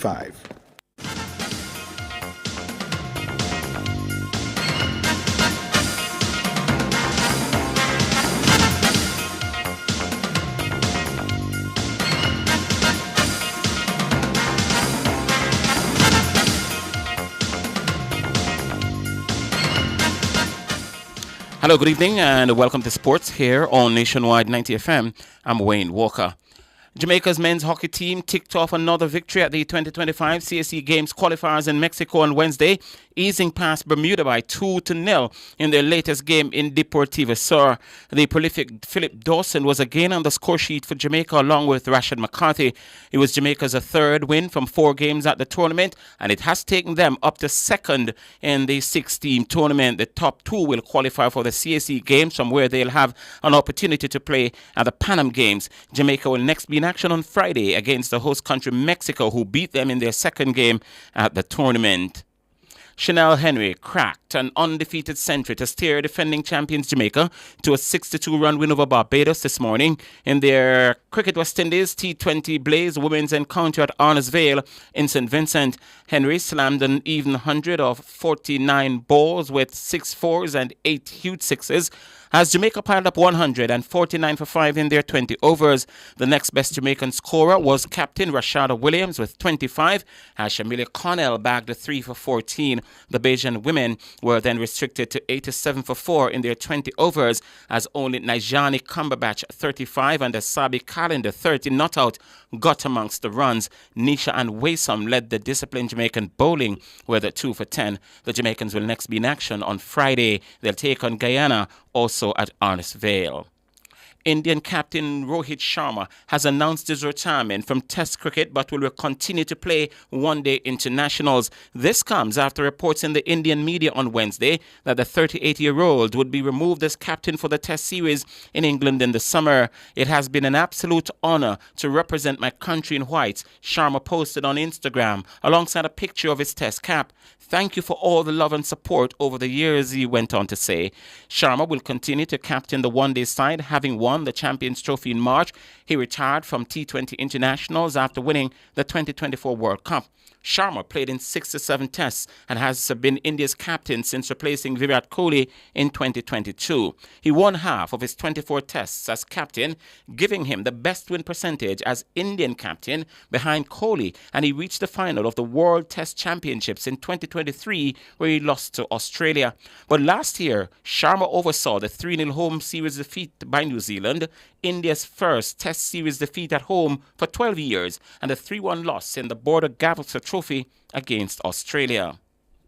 And India's men's cricket coach Gautam Gambhir is suggesting cessation of matches between India and Pakistan during the ongoing tensions following the Kashmir militant attack. 26 civilians were killed in the Indian-administered Kashmir region last month, and India has accused Pakistan of supporting militants behind the attack, an allegation Pakistan has rejected. The nations currently only play each other in global events because of long-standing tensions, and they're due to meet at the Women's World Cup later this year. Gambhir said, quote, "There should not be anything between India and Pakistan until the situation is resolved," end of quote. India and Pakistan last met in the Champions Trophy in February. That match was played in Dubai because India refused to travel to Pakistan for the tournament. Fixtures at world tournaments such as the World Cup and the Champions Trophy are dictated by the International Cricket Council and the event schedule. India-Pakistan fixtures generate significant income, are regularly the most watched, and are played at the largest stadia. Outside of that, matches are arranged by the national boards, but India and Pakistan have not met since Pakistan toured India in 2013. Their men's sides could meet at the T20 World Cup come next year. Paris Saint-Germain of France are through to their second ever European Champions League final after beating Arsenal of England 2-1 in the second leg of their semi-final tie at the Parc des Princes in Paris today. Fabian Ruiz and Achraf Hakimi put Paris comfortably ahead, rendering a late Bukayo Saka goal for Arsenal inconsequential as the French champions advanced 3-1 on aggregate. That's headed away by Partey, falls for Fabian Ruiz. Good hit! Oh, what a goal! What a time to score your first ever Champions League goal. Fabian Ruiz with an absolute beauty. His first goal in European football in any competition for more than 4 years. And you can't hit a ball any sweeter than that. Hakimi shot, that's it. Surely that's it now. He's absolutely rammed that into the back of the Arsenal net with a wonderful finish. Saka coming onto it. Saka will score, and Arsenal get a goal back with 14 minutes to go. PSG will face the reigning Italian champions Internazionale of Milan in the final on Saturday, May 31. The game to be played at the Allianz Arena in Munich, home of Bundesliga champions Bayern. U.S. President Donald Trump says a chance for Russia to play at the 2026 World Cup could be an incentive to end the war in Ukraine. The Russian national football team has been banned from international competition by both FIFA and UEFA since the country's invasion of Ukraine in 2022. Trump campaigned on ending the war in Ukraine on day one if he was elected for a second time as U.S. president, which he was on November 5 last year. Under current rules, Russia will not play at the 2026 World Cup, being co-hosted by the USA, Canada, and Mexico. Qualification began in September of 2023 with 45 spots available in addition to the 3 for the host nations. Speaking at the first meeting of his administration's 2026 World Cup Task Force, Trump said reinstating Russia for the tournament could end the war in Ukraine. Hey, that could be a good incentive, right? We want to get them to stop. We want them to stop. We want the 5,000 young people a week are being killed. It's not even believable. The Russian soldiers and the Ukrainian soldiers mostly. Also people in towns once every 2 weeks. Horrible thing going on over there. So we're going to get that war stopped. U.S. President Donald Trump.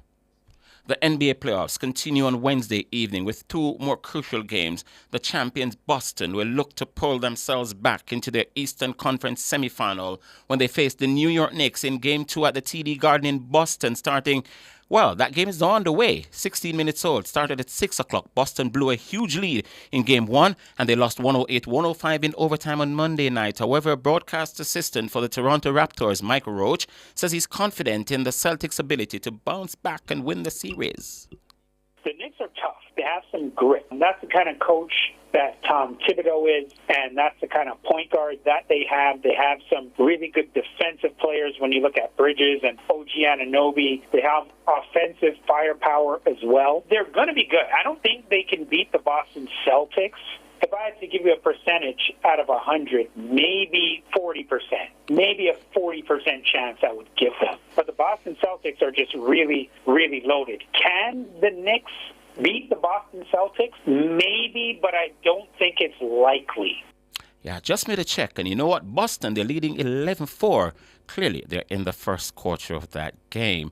And Roach says, simply, the Celtics are better than the Knicks, he believes. Jalen Brunson, he's a bull, but he's banged up.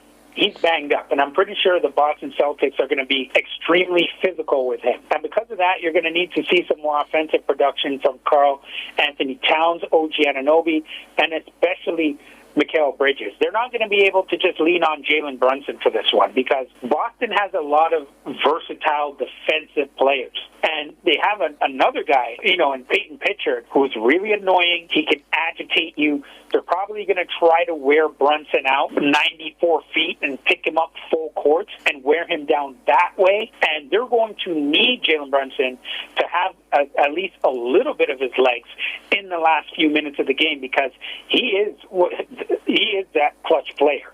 That's Mike Roach. In the other fixture, Denver Nuggets lead their Western Conference semifinal series over Oklahoma City Thunder, and that game is scheduled to go off at 8:30 tonight, Jamaica time. Denver leading that series 1-0. Safeguarding in sport is a critical aspect of ensuring the safety, well-being, and rights of athletes at all levels. The Sports Development Foundation recognizes the growing need for comprehensive safeguarding measures in response to increasing awareness, abuse risks, legislative requirements, and the importance of fostering a safe sporting environment. Against the background, the General Manager of Sports Development Foundation, Alan Beckford, says to address these challenges, the SDF is to propose a seminar dedicated to advancing safeguarding practices in sport on May 29. I recently was at the JADCO Symposium and I asked associations to put up their hands to see which of the associations had a policy. And unfortunately, the number of associations who put up their hand was very, very few and far between. It was a hard time to count so many. So I think it's important. And we're not only doing this in the traditional way. Alan Beckford, this seminar will serve as a platform to educate stakeholders on effective safeguarding strategies, policy development, and practical implementation. That's sports.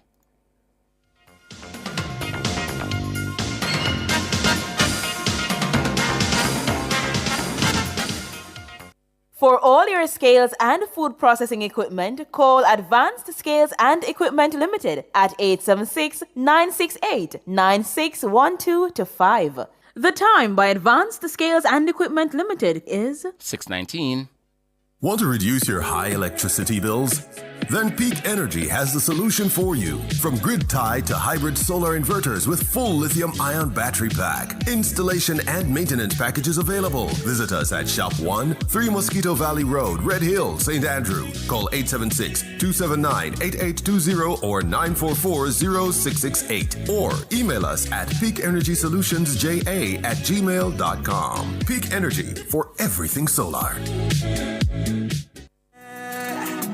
Jamaica live good, yeah. I make we enjoy life, while we feel safe at night. Oi there, I can't pick your ackee off of my tree. Are you planty? I know that. Come beat me, Cheryl, come beat me. But she I ya sweep up over here when the leaf them nasty up me yard. You know what? I cut this tongue. Keela, Cheryl, how was that? Wanna stop the quarreling, no man? This no call for in our community. This no sound good, man. Nobody tell me nothing. You know see how Cheryl tan bad. Me pick 2 little ackee off her tree off of the limb way hang down over my yard. And here she go talk about. She go cut down tree. And that me say, so what? No bother with no quarrel. No fight. Cheryl, no cut down the tree. Uno live good, no people. Uno a big man, you know. And uno a neighbor. The picnic them a friend too. We have to set the example for the picnic them. Live good. Me a beg you no. Do.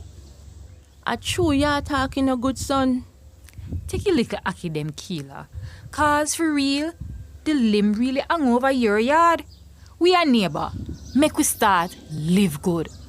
Aye. I saw it figure man. Live good, me say. Jamaica live good, yeah. I make we enjoy life, while we feel safe at night. Jamaica live good. I better you and A message from the Ministry of National Security. Every day, we use our feet to walk, run, and take us to amazing places. But your feet can do something even more amazing. A simple step can change a life. Join Guardian Group's Shine 5K Night Run, formerly the Keep It Alive 5K, and make us try to support the Noel Holmes Hospital, the Bustamante Hospital for Children, and Project Star. Saturday, May 10 in Kingston and Saturday, May 24 in Montego Bay. New name, but same epic vibe. Register today at run2shineja.com or runningeventsja.com and see you at Shine 2025. Public Opinion is brought to you by Cleasing Industrial Supplies Limited, Industrial Automation and Control Solutions.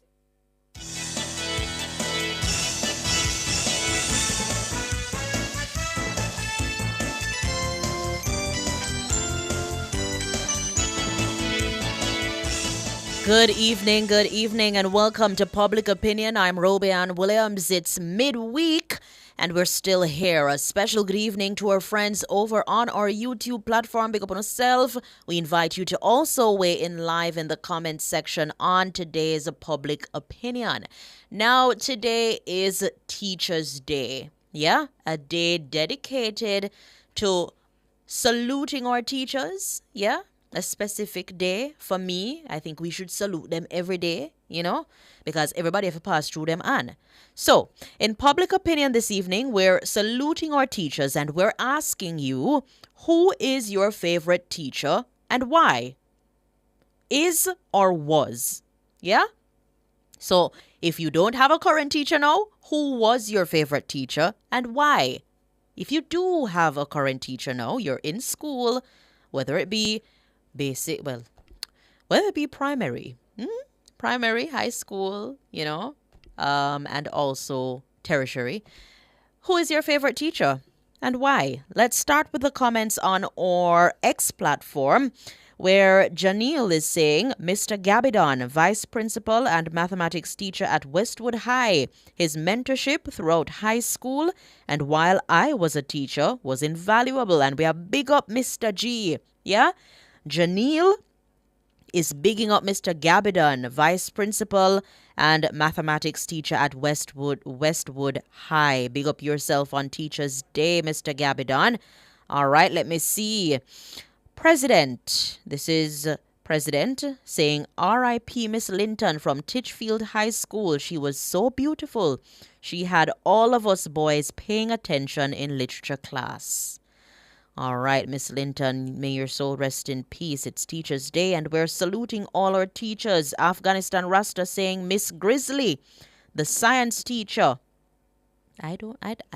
Yeah. All right, Afghanistan Rasta, I'll leave it there.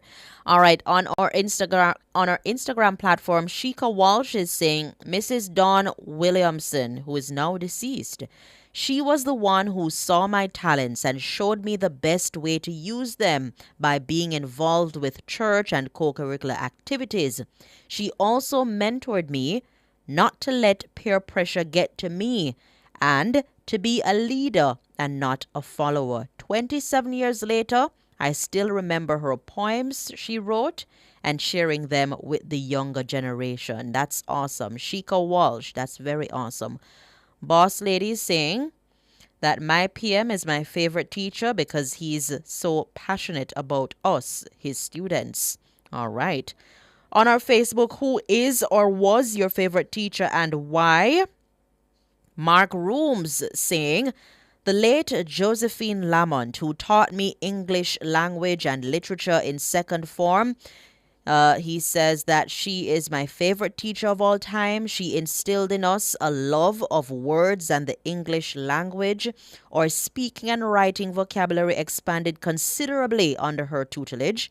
She inspired us to take pride in our self-expression. She had high expectations of us, even though she taught us for only 1 year. Many of us Georgians are grateful and feel privileged to be called students of Miss Lamont. After nearly 40 years, her legacy lives on. That's coming from Mark Rooms. Let me see, is this Sine or Sine Lawrence or Cyan Lawrence is saying, Hanif Nemhard, Grace Smythe are my favorite teachers. They are the reasons I will die defending math, and it's applicable to everyday life. May God continue to bless them both. All right. Gordon Shireen is saying, Dollett Smith from Seafort High School, best teacher ever. So bigging up Dollett Smith. For Maureen McLeod, let us see. I have a few. She has a few, but she's saying the late Mrs. Davis, who taught me to read at an early age, stands out. Her patience was unmatched. She ensured that we sat like ladies and expressed ourselves in a decent manner. And she's saying that she hasn't, the values taught by Mrs. Davis, they haven't departed. Janine Keating, my favorite teacher was Mrs. Johns when I used to go tacky school. For Philip Jackson, my days in school, Mr. V. Brown, he puts your education above his other ambitions. Not like now, where education is last and teachers pocket first, says Philip Jackson. And he's saying, prove me wrong. JJ Mack is saying that his daughter is his favorite teacher. I helped her get there. Happy Teachers Day to all teachers. Big up your daughter, JJ Mack. Wesley Cunningham, I have many.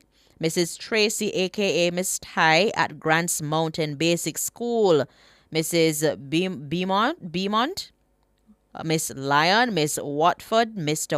A Woolipa teacher, Mr. Worms, Miss Green.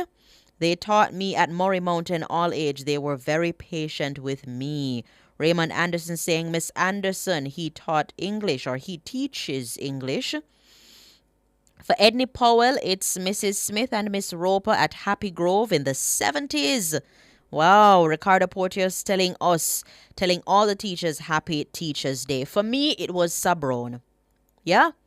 Sabrone in high school, Mr. Shane Brown. Sabrone was my favorite teacher of all times. He is, or was rather, my theater arts teacher.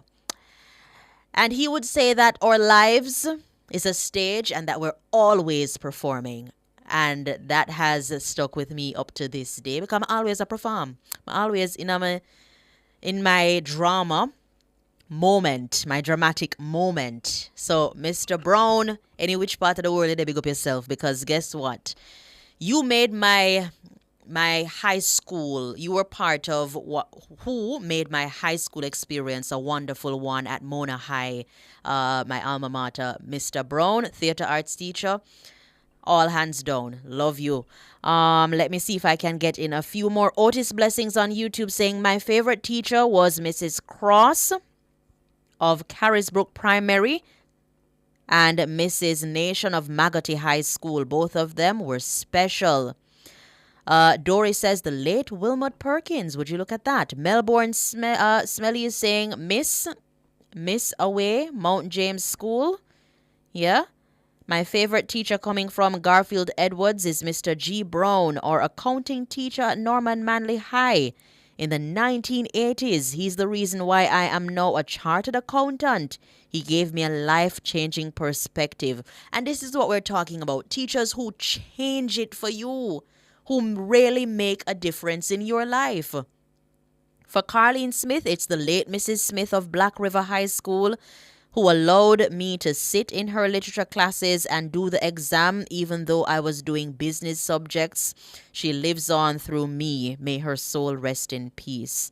Indeed. Marigold Weber says Mrs. Williams and Miss Grant at the Bull Bay All-Age School. Donna Llewellyn is saying that Mrs. Palmer at Runaway Bay All-Age School. She was pretty and would have free classes after school.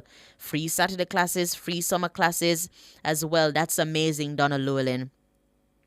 Mr. Savage saying my favorite teachers who impacted my life, Mrs. Binns and Mrs. Rebecca James, who taught me at Bounty Hall Primary in Northern Trelawney back in the 70s. Yeah, back in the 70s. Melissa Williams saying Mr. Elkanah, Miss Mills, Garden Hill Primary, and Lena Russell, Tatius Golding High. They paved the way for me with high self-values. Love them. Pro Gamer saying Miss Verna Bromfield, Rose Hall All-Age School, St. Elizabeth. Yeah? I like that teacher too, Robian. Hey, Marcus the best. Marcus the best. Great teacher himself. Big up yourself. Thank you so much for my distinction in office admin. Marcus the best. I see you in the YouTube chat. If it is that it is you, Marcus the best, big up yourself. Yeah, for my distinction in a office admin. Let me see if I can get through more. The Wilmers boys say Mr. Bowden at Central Branch All Age. MJM is saying Miss Alexander, my common entrance teacher, gone way back to common entrance at Bethabara. From way back in the day, she propelled me into leadership. Marcus the Best is saying the teachers advocating for themselves same way they establish politicians advocating for themselves also. Yeah. MS says, I think Mr. Brown meant that you should always be on your best behavior because people are watching. Yeah, no. Your life is a stage and we're always performing, you know? Yeah. I think I interpreted it well. Yeah.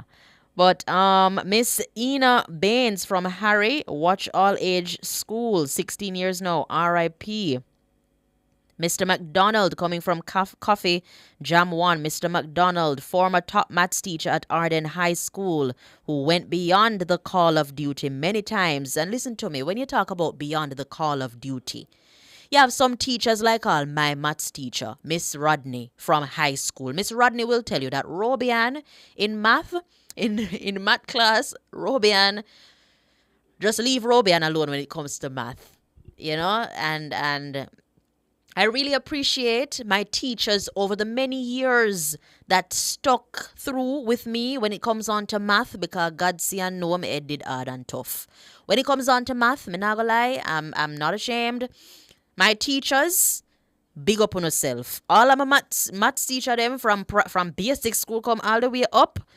Blessings and big up on yourself because I don't know, man, when it comes on to, but yeah, let me not discourage anybody.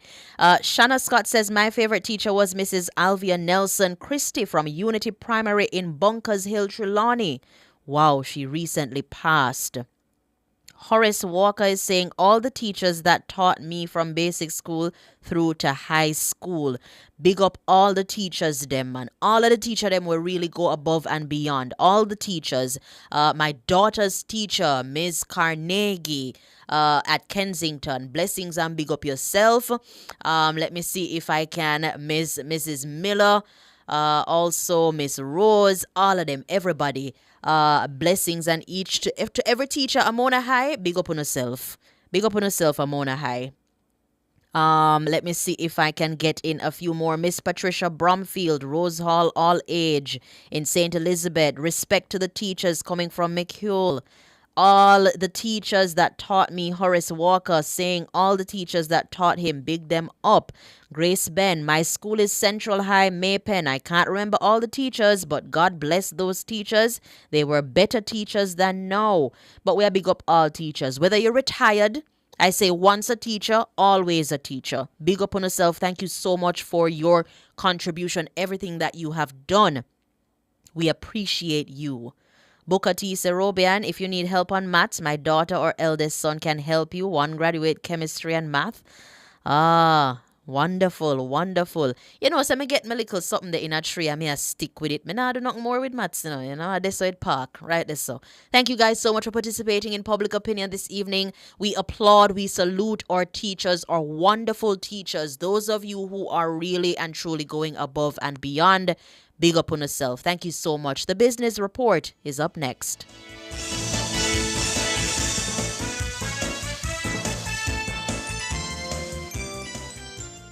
Public Opinion was brought to you by Cleasing Industrial Supplies Limited, industrial automation and control solutions. Drive the most exciting new vehicles in Jamaica. Schedule your 2024 Ford Ranger pickup or Ford Everest 7-seater SUV test drive now. Call or visit KIG today. The time by KIG is 6:36.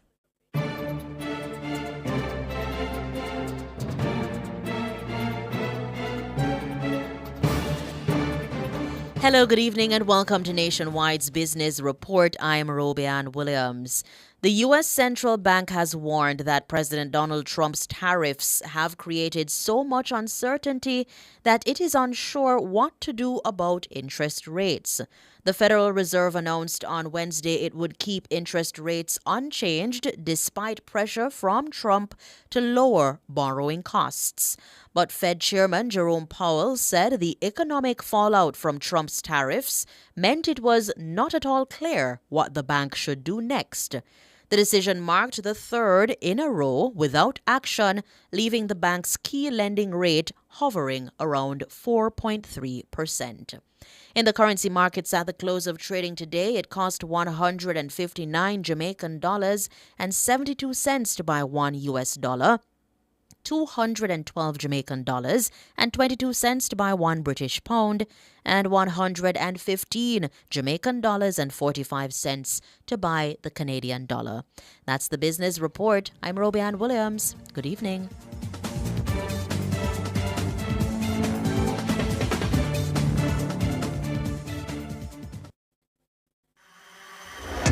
Experience the joy of buying a brand new Hyundai without breaking the bank. Yes, buying a brand new car should never leave you broke.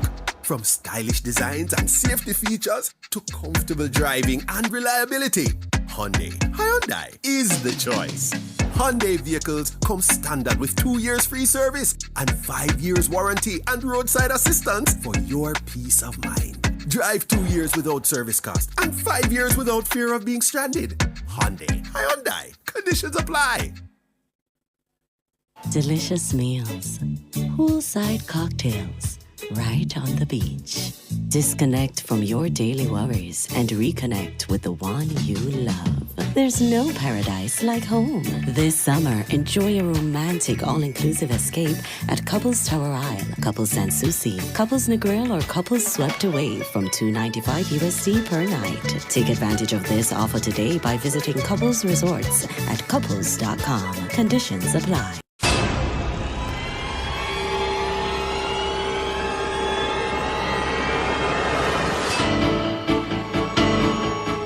If it's in the public's interest, it's the nation's business during Nationwide at 5. The nation's business.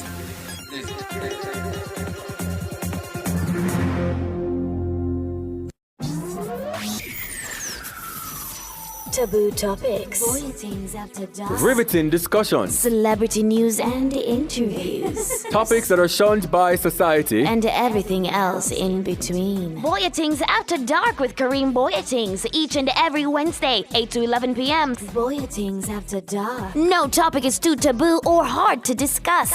Come get your mind blown and your curiosity explored. Bulletins after dark. Nationwide 90 FM wants to help you find your home sweet home with all things real estate. A 15-minute program during Nationwide This Morning every Wednesday at 8:35 a.m. All Things Real Estate gives you expert advice on how to navigate the process of owning any real estate, from residential and commercial to industrial or even vacant real estate. We'll guide you through every square foot of information. Now, let's turn that for sale into sold with All Things Real Estate every Wednesday at 8:35 a.m. on Nationwide 90 FM, the new revolution in media. All Things Real Estate is brought to you by Law Boss Attorneys at Law.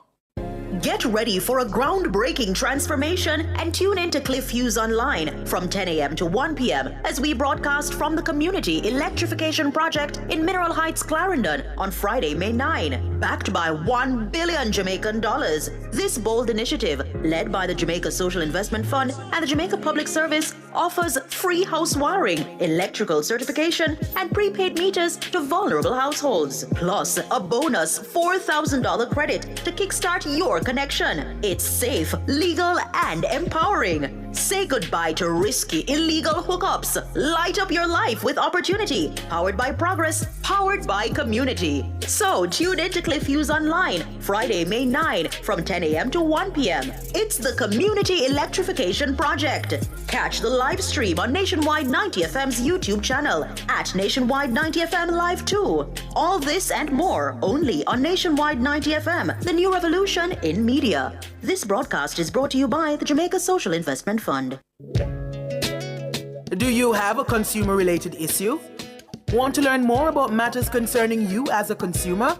Well, keep it locked to Nationwide 90 FM for the Consumer Hour with me, Nora Gay Banton. Weekdays from 9 to 10 a.m. For all your consumer-centric matters, stay tuned to the Consumer Hour on Nationwide 90 FM, a revolution in media.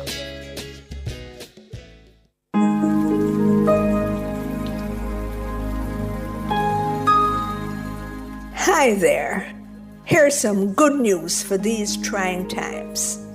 Quote, "By God's word, I can see where I'm going. They throw a beam of light on my dark path." Unquote. Psalm 119, verse 105. Listen for God's word weekdays at 5:45 a.m. and 12:55 p.m. through Oasis. Stop by for a refreshing drink and share a God perspective for the day. Oasis. Weekdays 5:45 a.m. and 12:55 p.m. right here on Nationwide, a revolution in media. The rebroadcast of the Oasis can be heard weekdays at 5:45 a.m. As we grow older, there are many challenges that we have to confront, but these years can represent the best in our lives. Coming of Age during Nationwide This Morning on Thursdays explores issues persons 50 and over confront. It also provides expert opinions on how we can improve the quality of our lives as we get older. That's Coming of Age, this and every Thursday during Nationwide This Morning at 6:51 a.m. This time signal is sponsored by Janet Global Accreditation, an agency of the Ministry of Industry, Investment and Commerce. The time is now. It's 6:44.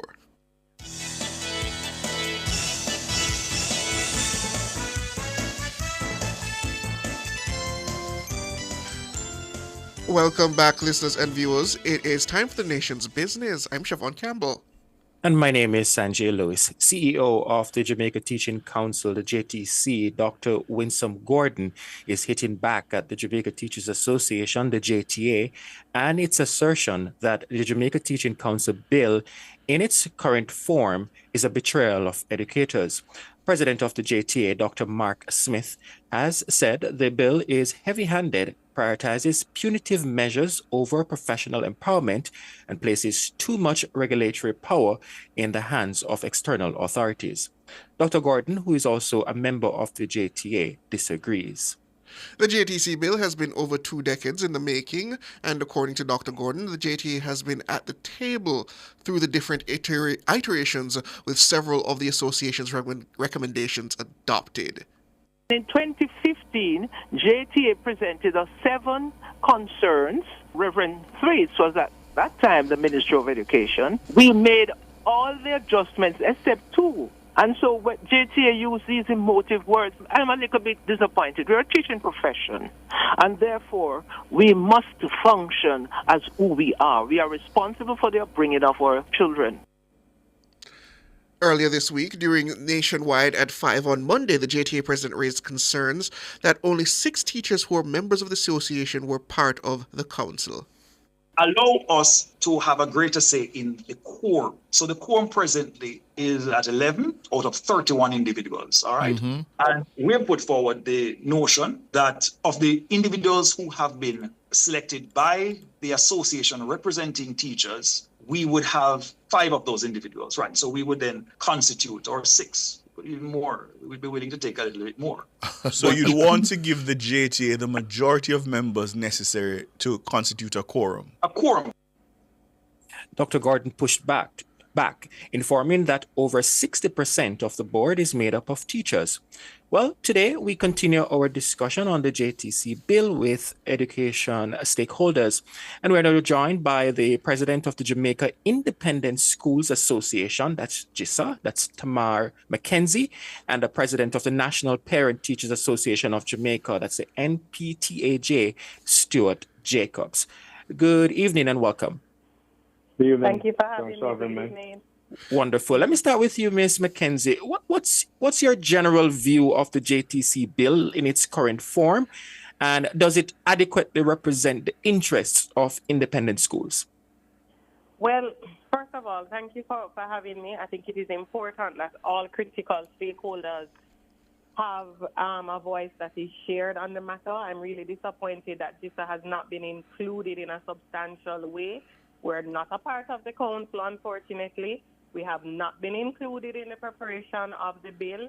But what I will share outside of that and the deficiencies that creates is that I can see where we're going in terms of upward movement and the shifts that are being created. And we have to first treat it for what it is and the direction that we're heading in. I think there's been a lot of talk about the challenges, but we need to speak of some of the key pillars. The professional elevation ultimately that it will require that it will force and result in across the system. The quality assurances that we desperately need in education to move away from just objectives to deliverables and outcomes and measuring the success with performance of our educators and our students across all levels. And ultimately the professional development that it is hinged on. We will move positively in those spaces. Accountability will increase. As private schools, these are the core principles on which we operate. This is what allows us to even remain in existence. So we can respect that. I think the major challenges that we have as an association is the loss of autonomy and the broad brush with which all are treated, the absence of diversity and inclusion, and an appreciation for the various contexts within which we operate. And this sort of rigid, one-size-fits-all approach, it's really something that we have to move out of.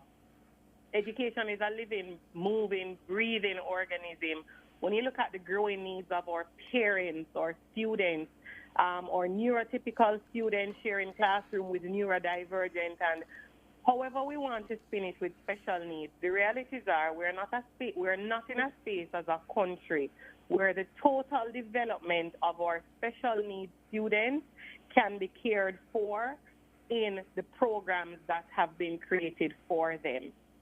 Unfortunately, many of our schools, especially our private schools, would have had to creatively create space for many of the students so that parents can meet the objectives that they have. When you look at a bill like this, there is no room for this type of approach. There is no inclusion for the poor special needs students. And so we have to ask, how will they be treated and what are the provisions that are being made, especially in our 2030 group or goals? Where are we headed as a country if we're not consulting and developing the way forward with all groups catering to all students? So we have a challenge with that. I would love to ask you, Ms. McKenzie, did you take part in the Joint Select Committee consultations? Did you not make a submission? No. I'm not sure if presidents prior to were engaged, but as an association, and I did my checks, we have no formal submission that would have been done through our secretariat. And that limited representation is something that we're struggling with because the appreciation of how the bill will take form, how it will be executed, whatever pilots that they would have been done, the engagement of the persons on the committee, private schools were not a part of this discussion. And when you look at the 45,000 plus students that we cater to, what will be the future of our schools and our students? But Ms. McKenzie, they were open submissions. I don't believe that you had to be invited to make the submission. You could have made a submission and they would have called you to explain your submission. So why did the association, I don't know if you were the president at the time, but why did the association not take it upon itself when it has these concerns to then highlight those concerns during the Joint Select Committee stage? So as I mentioned, I wasn't the president at the time. I'm not sure if the president before would have made a submission as an association. A formal position was not raised. But is it fair then on your part to essentially brigade the government legislators for not including you when it seems that you discluded yourself? Absolutely. No, we did not include ourselves. Just as how other stakeholders across the system, the JPA, different bodies would have been invited. And I have to stop you there, Ms. McKenzie, because it was an open submission to all stakeholders. I understand the NPTAJ was also initially did not put a submission forward, but they did eventually put forward themselves to that Joint Select Committee. That is correct, Mr. Jacobs? Yes, we did. We made a representation about 2 years ago. But let me, if you want me to chime, would like me to chime in now. Hold on, just 1 second, because I still await Ms. McKenzie responding to the point Siobhan made. It was an open submission. Isn't it a failure on your organization for not taking up that mantle to provide a submission to the committee? Sanjay, I have been trying to respond, and both of you have been running after inviting me on your program. All right, now you have the table. Go ahead. Thank you very much. So as I said, I don't know if we've had a president. We started doing our checks sometime now to find out the position established, what was shared in terms of concerns. We have asked for our members recently to share their concerns so we could engage the Ministry of Education, because one of the things that we want to create is a space of sensitization and understanding on two fronts. One for private schools and two for the special needs community, because both communities are intertwined in many areas. And so one of the things that we've been trying to understand, because we do agree, which is what I started on at the outset, a lot of the core principles of the bill, which is where we're heading, that is what we exist on. Those are the same principles that allow us to operate. The integrity on which parents, the wider community support our programs. What we have concerns with are 3 main areas at maximum. So we are not challenging the bill in its full form. What we're asking for and what we have called for is clarity. Over the past 2 weeks, what we have done to engage the wider body, because not all registered private schools have to be GISA members. GISA operates separately. We have, through the Independent Schools branch, had a survey circulated to all private school operators, all private school principals to share their questions, concerns, issues. So that way we can engage the council substantially, have them meet with our members and provide a space of information sharing. All right. A lot of the issues that have been shared do not relate to our context that we have been sharing, which is why you have not heard us publicly speaking against or speaking for, because there is still so much room for explanation and debriefing, which is what we are asking for at this stage. All right. So we hear you on that. Before we bring you in, Mr. Jacobs, I just want to follow up on the point. Prior to you becoming the president of the association, Ms. McKenzie, were you a member? I was a member, correct. Correct, good. And at any point during the discussion, the public discussion that was being had on the bill, did you question your organization to ask if they would make a submission to the committee on the matter? We did. As an individual member school, in doing the due diligence on the bill, as an individual member, we had no growing concern at the bill in review and to final. As an organization, we now have to take a position of one, sensitization and clarity on the areas I mentioned, which has been frequently raised, but we have not had a position as an organization where members are either, there is great dissonance with the bill. We have not had that. What we have had is calls for questions to be clarified. So would you elements of the bill. So would you go back? So let's go back to the initial question that was asked. Will you therefore accept that it's a failure of your organization which has caused you to be in the position that you're at now? I can't speak of the failure of the entire organization because I still do not have the data to frankly say this is what was posited on behalf of the association or not. I really have to allow time to get the answers from the persons who would have willingly served before me before I can take a position like that. So a failure then of the previous secretariat? I can't say that because I have not seen what was submitted to confirm if something was or was not. But let me ask, I did not receive confirmation. Just to ask Ms. McKenzie, because I don't want to be stuck on this matter. There's so much to discuss here. But how long has GISA existed as an organization? More than 50 years. 50 years? Yes. And the first school in Jamaica was a private school. And how long have you been a part of that organization? I joined GISA during, I think it was between end of the school year 2020, close to the pandemic. After the pandemic started, I became a full GISA member. I became an active GISA member. Our school was always a member of GISA. And during this point of time when the Joint Select Committee was going on discussing the various merits and concerns about the bill, GISA members did not meet and have a discussion about what they felt needed clarity at that point, how they felt that the organization should be treated in terms of the structure and legislative framework? I am not sure what was happening with the organization at the time. And let me just, I can speak personally. During the pandemic and the months that would have come during that period of, say, March 2020 to September 2021, easily the priority would have been keeping our doors open. The priority would not have been that. So personally, as a principal, my objectives were really keeping my students engaged properly and keeping my operation viable to maintain payroll and our usual overheads and those things. The private school context is very different. And that is why I can't say fully what would have been submitted or what the full breadth of the consultations were at the time. Yeah. Let me bring in Mr. Jacobs into the discussion. How are parents reacting to the controversy surrounding the JTC bill? Is there concern that it may create further tension between teachers and the regulatory authorities? First, let me take this opportunity to wish all the teachers of Jamaica happy Teachers' Day. There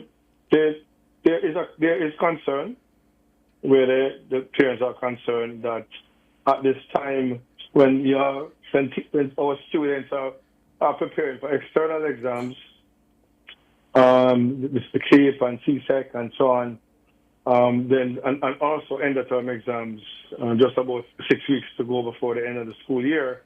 Then there is that tension, and so the concern exists. But we do have we're asking of the JTA and the government, to the Ministry of Education, to quickly sit and work it out. A bill is not something that is stagnant. A bill is always evolving, as a law is. And the opportunity exists for these amendments, these asking by the JK can be amended and be placed or be up for consideration through the legal process of our Parliament and Senate. And that exists in our law. The Constitution is very clear on that. And so what I think is happening now is I was left out. Why was I left out at this party? And why was I left out of all of this? And how do you close the door on me? I want to be in.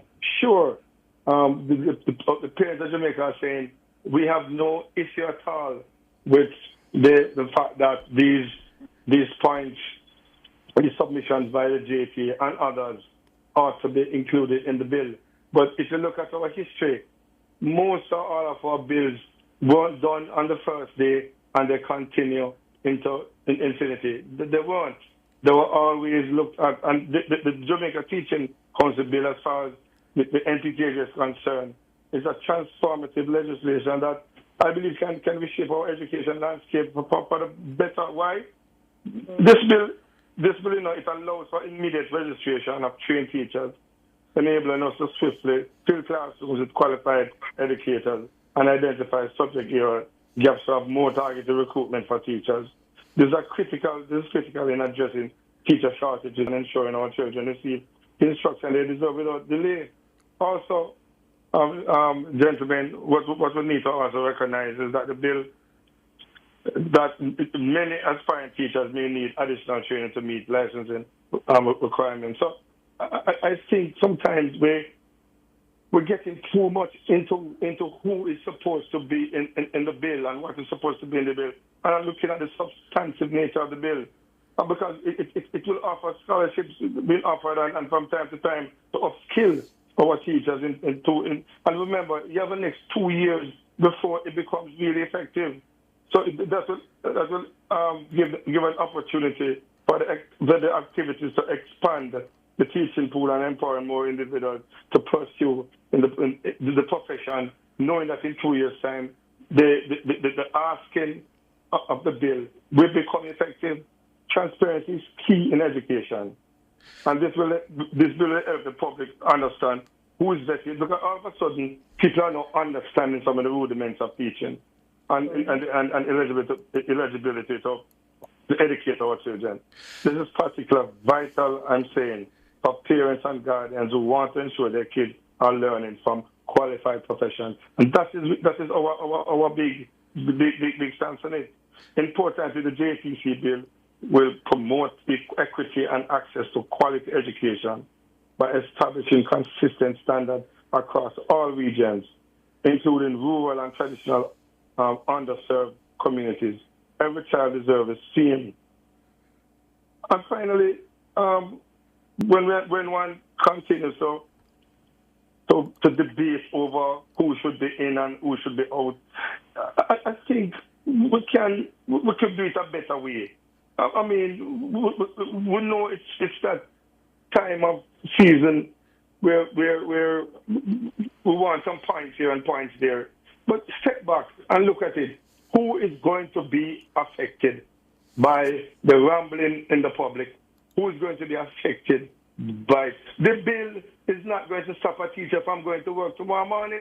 Mm-hmm. The bill is not going to do anything to the education system tomorrow morning. It has 2 years before it comes into effect. It's 21 years, 22 years we have waited for this bill to become effective. What is happening if we wait 24 hours or 24 more months? And that's sitting and talking. Let's sit and talk as a country, as a people. Education should not be something that is constantly in the news. It is something as if it's a game. We need to stop it. We need to sit down as adults and responsible people, government and private, and a union, which is the JTA, is sit and let's talk, man. And many persons, Mr. Jacobs, and I'm going to put this one to you, Ms. McKenzie. Many individuals looking on have said the JTA seems to be a stumbling block. This is a matter that has been discussed for over 20 years, handled by the 6th Minister of Education. And it seems to me that the JTA and teachers overall can't accept this bill. Don't you think that there has to be some guideline, regulations to govern the profession? So I'll share this with you, and I'm happy that you raised that question. And I commend the Parents Association for the position it's taking. I'm at this stage of my career now where almost 22 years in, I can confidently say education is in its growth era. The changes that we're having, and I'm a teaching principal, the energy on the ground, our parents are engaged. As administrators, we're engaged. The Ministry of Education is working. When we talk about transformation, we're seeing it, which is why, and I share it with you, we may have concerns, but you will not see us putting certain positions out because the opportunities are made available for us to ask questions. The Independent Schools Branch has circulated instruments. We can access information. We can consult, share, negotiate, question. I can't speak for what is happening with the JTA or what their objectives are. They would have to tell you what their key objectives are. As an association, our objective is to serve our students and our parent communities while at the same time creating quality work environments for our teams. Our core contention with being left out is not even with consultation, it's with the governance structure. So with what is happening, if JTC is going to be leading on the governance side, what will the inclusion be of critical stakeholder groups? Because if you are going to lead and manage in training development, regulations, how will we be represented in that forum? What I'll share with you personally in my experience as a principal, when we started our due diligence on the bill, we approached the JTC and we requested counsel and the opportunity for self-audit. Can the team come into our private school in St. James and do a full audit of the team and guide us? Where do we stand? Where's the exposure? What will be the opportunities for partnerships with different entities for upskilling, cross-training different areas? So that way, as an institution, we can lead from the front. And I will share with you this. I was very impressed with the service. I was very impressed with the engagement. And I left that session feeling very confident that, one, we will have a space where we can ask questions, and in real time we can be guided. Two, that we will not be in a space of punitive action, but we will be in a space of guided development. And three, at worst case, our teachers and wider school community will have a positive net effect. I don't know, and I can't speak to the concerns on the public school side, but as a parent myself, one of the things I see happening is that our teachers will be better equipped and our students ultimately will have a better quality education. The realities are, and even in private schools, we do have a lot of cowboys out there. We do. There's a lot of issues that we're having that stem from the sector not being properly regulated as a professional space. And we do have a lot of room to grow. There are a lot of things that are outdated that we have to change. And quite frankly, to change what is happening, there has to be a challenge, and we will have to grow through the challenges. Yeah. Mr. Jake, I'd like to add. I'd like to ask Mr. Jacobs, because you phrased it, Sanjay, as the JTA being a stumbling block, but I put it a little bit more strongly. Mr. Jacobs, are you concerned that the JTA over the last 20 years has been functioning as a roadblock to the Jamaica Teaching Council bill, essentially almost despising any attempt to rein in the profession and put in standards? I would be disingenuous to ever say that. Very disingenuous, because the JTA has over the years demonstrated to be a very responsible group of professionals.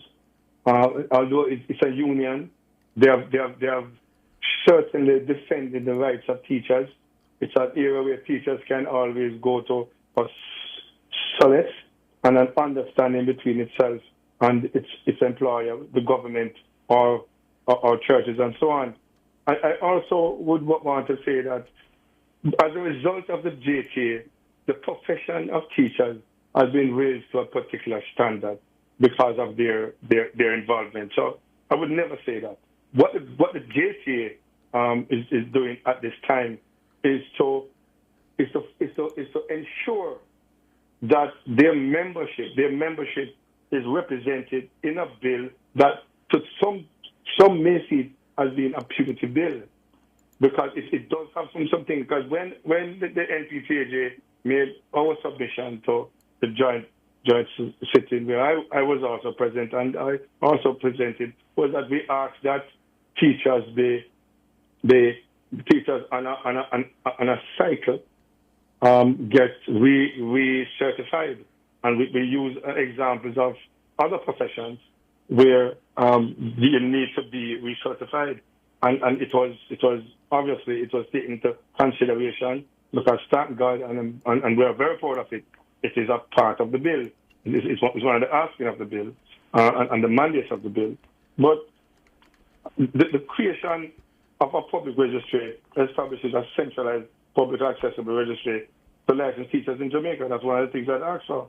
To track professional development, maintain active licensure, and also transparency and accountability, and of course quality assurance, as it aims to elevate the standards of education by ensuring that all practicing teachers meet established professional criteria. Those are the things we ask for. It's there. No, there's no way I say the JT would ever have challenged this at all or be against that. So to answer your substantive question, no. I don't think the JT is a stumbling block. Certainly not in this. Though, Mr. Jacobs, I just want to put this point. I want to make this point. Very important. I think, though, in this particular bill submission and the passing of the bill, the JTA should step back a bit and ask themselves a question: what do I gain from this? What is there to gain from it now, when our children are going into external exams, and you are basically threatening what would be considered a strain between teachers and the government at this time? Which don't do it. Please. I want to put one point to you, Mr. Adams. When the JTA president is going to express concerns with the proposal, right, for the JTC to be given the power to discipline teachers, why should that even be a concern? The JTC must have that. So if I could just jump in, one of the things that you have to understand, is the crossover that you have and the power to discipline that the JTC, that the bill grants. It really creates a space of lack of sufficient protection for due process. And you also have a duplication taking place, because then comes in question the role of the board, the different supervisory teams, the due process that already exists. So while they may have legitimate concerns, and one of the things that we have to understand, when you have different organizations tabling their issues, democracy is alive, and it is good. What we need to do now is have more robust engagement. So let's sit at the table, talk it through, work it through, and create what it will look like. It cannot be a case where it is being brandished as combative or stumbling block, because at the end of the day, they advocate for their teachers and they represent the largest body of educators in the island. But then I put it both to you, gentlemen and lady, then what about the students? Because I keep hearing about the teachers, the schools, but what about the purpose of education, what it is designed for, and who it is designed to help?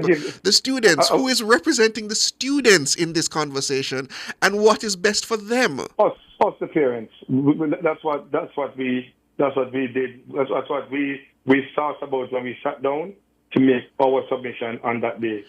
We thought about our children. But I have to put it to you, Mr. Jacobs. Is it that you need to be, as a member of the NPTAJ, a representative of the students, be in contention with the teachers about who should sit on the council, who should have disciplinary powers? Does that make sense? I have spoken about that up to last evening and on another program. I did say that the NPTAJ should be considered, but we are not going to go about it where we are going to be demanding it in public like that. I think we can write to the powers maybe and ask for a meeting and sit down and present our case. Let me give an example. The church that owns a vast majority of the schools in Jamaica, they only have just a few seats on that council, and they own a lot of the schools. They own it, but they have not gone about it in that public fashion. They I think is planning to do the same thing that the MPTAJ is planning to do. But we think that a bill such as this that safeguards our children and safeguards our teachers and our education system ought to be handled in a particular way, where we can sit and let it go through the upper and the lower house with the amendments, and because our constitution allows this to happen. It doesn't encourage open warfare. Nobody wins. Agreed. And I do not want tomorrow morning a teacher to feel pensive and tension going into external exams. Those are very important to us as parents. And nobody wins. Nobody wins. Thank you. I think I agree with both of you, lady and gentlemen, at this point, that it does seem as if we're trying to put a situation where nobody wins. But I'm getting the wrap-up signal from my producer, so unfortunately, I would love to continue this discussion.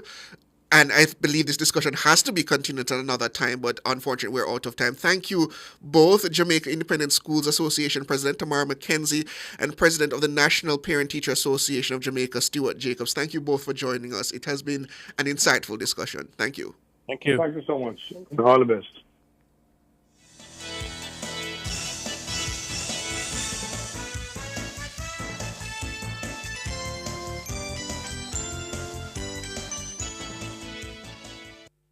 Suzuki, I give you deals on deals. So here's the deal. Purchase a Suzuki XL7 Jimny 5-door Bronx or Grand Vitara from as low as $4.89 million and enjoy huge savings of up to $500,000 off on select models. Plus 5 years warranty, free vehicle tracking, and 2 years free scheduled servicing. No, that's a deal. Offer valid at Stewart's Automotive Group, Southgate Road, Kingston, and Iron Trauma Bay. Stop by for a test drive. Follow Suzuki Jamaica for more details. Conditions apply. Suzuki, I give you deals on deals. Celebrate mom with the Jamaica Observer's For Moms Mother's Day promotion. Win big for mom with a $50,000 cash prize, appliances, gift certificates, movie passes, and more. Just spend $6,000 or more with your multi-link card. Grab the Daily Observer, complete the entry form, and submit it with your receipt. 4 lucky moms will win. Enter by May 16th and make this Mother's Day unforgettable. See the Jamaica Observer for more details. Authorized under Section 58.3 of the Betting, Gaming, and Lotteries Act. Every day, we use our feet to walk, run, and take us to amazing places. But your feet can do something even more amazing. A simple step can change a life. Join Guardian Group's Shine 5K Night Run, formerly the Keep It Alive 5K, and make us try to support the Noel Holmes Hospital, the Bustamante Hospital for Children, and Project Star. Saturday, May 10 in Kingston and Saturday, May 24 in Montego Bay. New name, but same epic vibe. Register today at run2shineja.com or runningeventsja.com and see you at Shine 2025.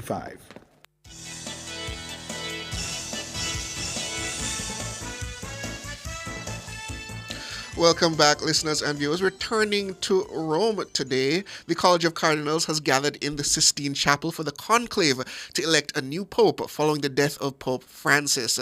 The first round of voting ended without a result, signaled by black smoke billowing from the chapel's chimney. This outcome was not unexpected, as a pontiff has not been picked on the first day of a conclave in modern times. The Cardinals will continue voting until a candidate secures a 2/3 majority, with 2 votes scheduled for the morning and 2 for the afternoon. The conclave is marked by secrecy, with the Cardinals isolated from the outside world. They have taken a vow of secrecy not to divulge anything about their gathering. The new pope will lead the 1.4 billion member Roman Catholic Church, guiding its direction and setting its priorities. The Cardinals are considering various factors, including the need for continuity with Pope Francis's vision and the desire for change. Some have called for a more predictable and measured pontificate, while others have emphasized the importance of respecting diversity within the church. We are now joined by Archbishop of Kingston in Jamaica, Kenneth Richards. Good evening, Mr. Richards. Good evening, this is Sanjay. Oh, this is Siobhan Campbell, Archbishop Siobhan, Richards. Okay, good evening. So, as you know, we have gone through our first day of voting. We have black smoke, which means we have no pope today. Is there any further significance that we can draw from that black smoke in today's voting process? As you mentioned in the introduction, that is unlike that on the first day, you'd get a result. Because, I mean, the first day, it should be like trying to get a sense and a pulse of what the thinking among the Cardinals are with respect to who among them would be most eligible to fit the bill to assume the pontificate. So yes, I mean, this is, I mean, you call it, this is a time of the searching out, getting to know each other, and then tomorrow things will start to solidify as the Cardinals get a sense of where the majority might be leading, and sometimes that can reverse, because not by popularity, but they continue to rely on inspiration and guidance from the Holy Spirit with respect to the selection of the person to be the head of the church. So during this process, when they go between the rounds of voting, do they discuss these matters with each other, sit down to essentially, I would say argue or debate, I don't know if we use those terms in terms of the Catholic Church, but to debate or understand the finer points as to where they want to take the Catholic Church, in what direction? Yes, they're listening to each other. They have a conversation with each other. Although all of this is in secrecy, we got an insight with respect to what takes place in the conclave by the movie that came out recently. Yes. But yes, I mean, they're speaking to each other, trying to get a sense of the thinking, the vision of persons within that are among the cardinal electors as a person who would best lead the church. A person who understands, there's a term that the church uses to understand the signs of the time, of the capacity to interpret the signs of the time. They're looking for a person who is going to be a bridge builder, a person who will be able to, and I think, which is going to be very important, Pope Francis kind of resurrects in an intentional way synodality, which some persons have difficulty with, but synodality is about how we listen to each other, listen to the Spirit, listen to what is happening in the world, deliberate with each other with respect to determining the mission of the church.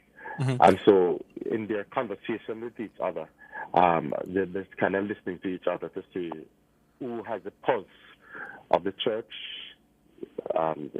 grounded in theology, grounded in spirituality, who has the pulse of the world, what is happening in the world, and especially at this time with so many conflicts taking place, who would have the capacity or will be able to avail themselves of the guidance and inspiration of the Holy Spirit to be able to provide that kind of mediation that is necessary, or that challenge that is necessary in terms of the challenges that the world is now facing.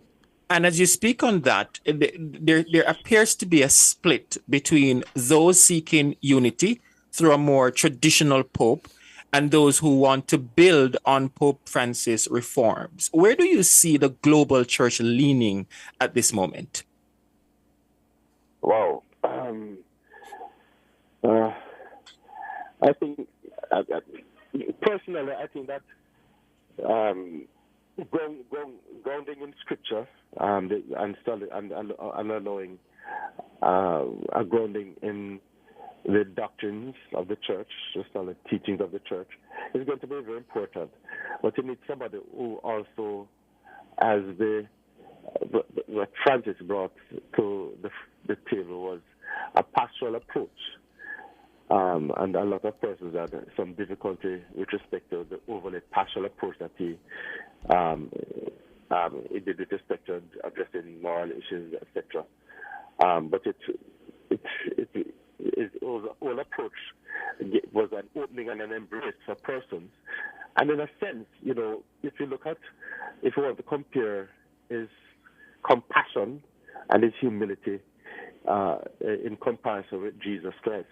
I mean, Jesus had the same problem in a different kind of way during his time with respect to the leaders of the church, with respect to his embrace of the sinner, his compassion to the person who is broken by the challenges of life. And the church has to embrace the ministry of Jesus, because we're not about the church is not about a personal, egoistic perspective with respect to how things should be done. We are commissioned. It means that what we're doing a mission with Jesus Christ.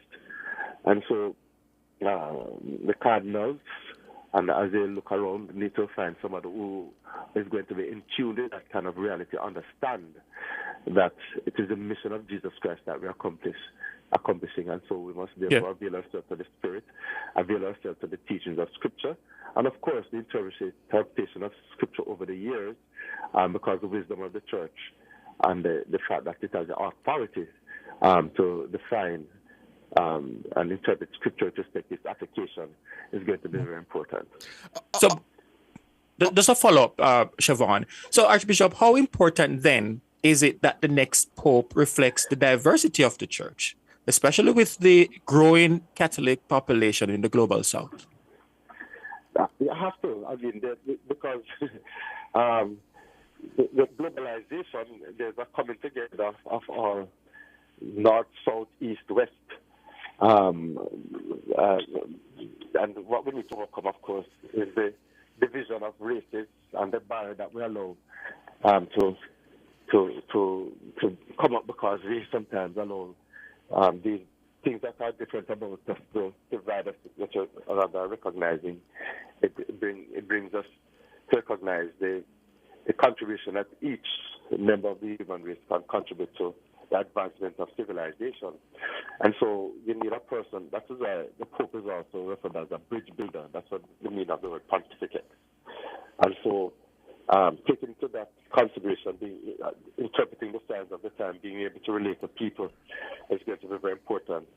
And being able to bring people together is going to be indispensable responsibility that is entrusted to the person, or the person must assume who is elected to this position. And Sanjay took the question right out of my mouth regarding that matter of where should the church look for its new leader.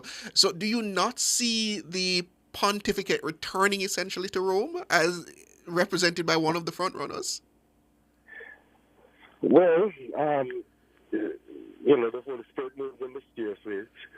And so we come to, and the whole process involves prayer and inviting the Holy Spirit to give inspiration and direction. Hopefully we do not allow, or the electors do not allow, or even the response of those of us on the outside when a new pontiff is elected, to allow partisan determinations to color or acceptance with respect to the role that must be fulfilled by a new pope. I made mention of the fact that one of the documents of Pope Francis that thought us so powerful was this document, Fratelli Tutti, that we are all brothers and sisters, that we all have one Father, and that we need to recognize that all of us have shared humanity, and we must see each other as brothers and sisters and not as persons to oppose, to compete with. This is what has caused most of the conflict in the world today, the conflict between Pakistan and India, even though they have a common heritage per se, but religion is causing a division because the majority of persons in the Kashmir region are Muslim, and then of course Pakistan is Muslim, and India is mostly Hindu, and that causes that kind of division. The lack of respect for persons and territory, the situation with in the Gaza and the Palestinians and Ukraine and Russia. And so we need a leader who will be able to unite the human race, and to recognize that we are all brothers and sisters, and we share common destiny. And so we should not seek to be undermining, but to respect each other, for the advancement of the human race. Because war does not benefit anybody, and the division does not benefit anybody. So Archbishop Richards, remind us again, the world saw black smoke rise from the Sistine Chapel, signaling no pope was elected. Can you walk us now through what happens next inside the conclave? So normally the first day, the mornings are time for prayer preparation, and in the afternoon there's one ballot. And so tomorrow there'll be 2 ballots in the morning, and if there's no 2/3 majority for any of the eligible persons, then there'll be another 2 ballots in the evening, and then on the following day we'll have the same process. And then if there's still black smoke, then the guidelines indicate that they'll take a break for prayer and reflection before repeating the process again. And so we on the outside continue to pray, and they on the inside continue to pray and ask for inspiration and guidance from the Holy Spirit. Thank you so much, Archbishop Kenneth Richards, who's the Archbishop of Kingston in Jamaica. Thank you so much. You're welcome. Well, listeners, we're up on the break. We're going to take the break, and it's your time. You can speak with us. We have been talking a lot, so I want to hear from you. Phone number 630-937-124, 618-8255. We take the break and come back.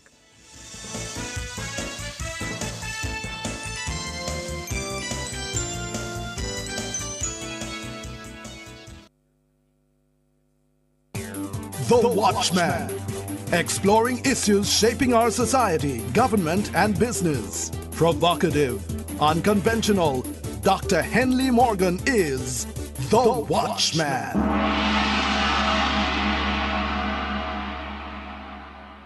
Good evening. Jamaica's productivity quagmire. What I am about to reveal should bother every business leader in the productive sector.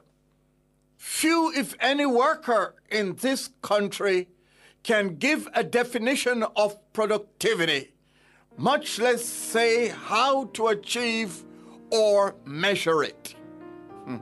It does not get much better among the supervisory, professional, or management ranks, not even with those who have tertiary education. It's the same with government.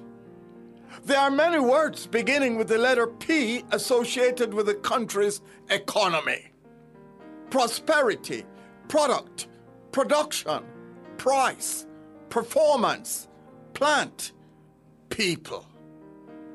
Seldom ever mentioned in the annual presentation of the budget and sectoral debate, productivity is the missing P.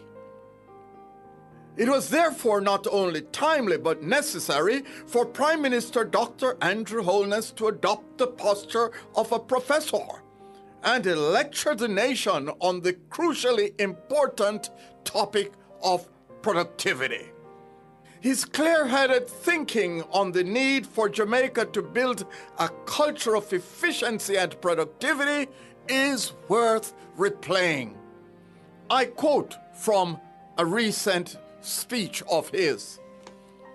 Jamaica focuses heavily on inflation because it affects the cost of living. However, the real key to controlling prices is productivity. If we produce more efficiently, businesses can lower costs and reduce the prices of goods and services. That's why we are investing in training and upskilling to make our workforce more productive. When businesses produce more at lower costs, the economy grows and Jamaicans benefit from better wages and lower prices. This administration is fully committed to improving productivity across Jamaica. It is now a national priority. End quote from Professor Dr. the Most Honorable Andrew Michael Holness. There is agreement across the political divide. Writing in the June 2024 edition of the Sunday Observer, senior lecturer in economics at the University of the West Indies, Dr. Andre Houghton, highlighted the cause and effect relationship between the two variables, economic growth and productivity. I quote him, "Another issue is the 83% of Jamaicans that have not attended any tertiary level education, thus limiting their ability to move into the middle class. The lack of education coupled with widespread corruption have been identified as two of the biggest hindrances to labor productivity growth on the island.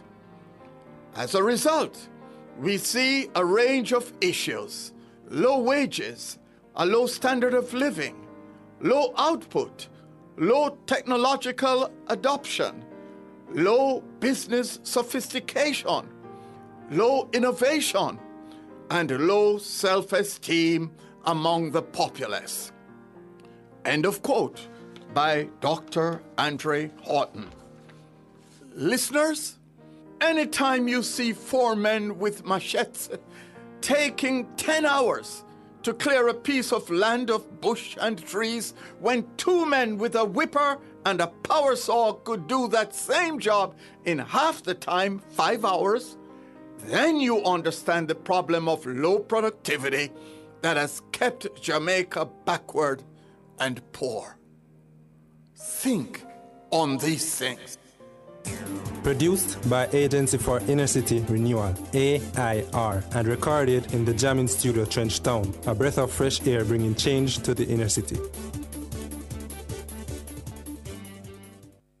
Every day, we use our feet to walk, run, and take us to amazing places. But your feet can do something even more amazing. A simple step can change a life. Join Guardian Group's Shine 5K Night Run, formerly the Keep It Alive 5K, and make us try to support the Noel Holmes Hospital, the Bustamante Hospital for Children, and Project STAR. Saturday, May 10 in Kingston and Saturday, May 24 in Montego Bay. New name, but same epic vibe. Register today at run2shineja.com or runningeventsja.com and see you at Shine 2025.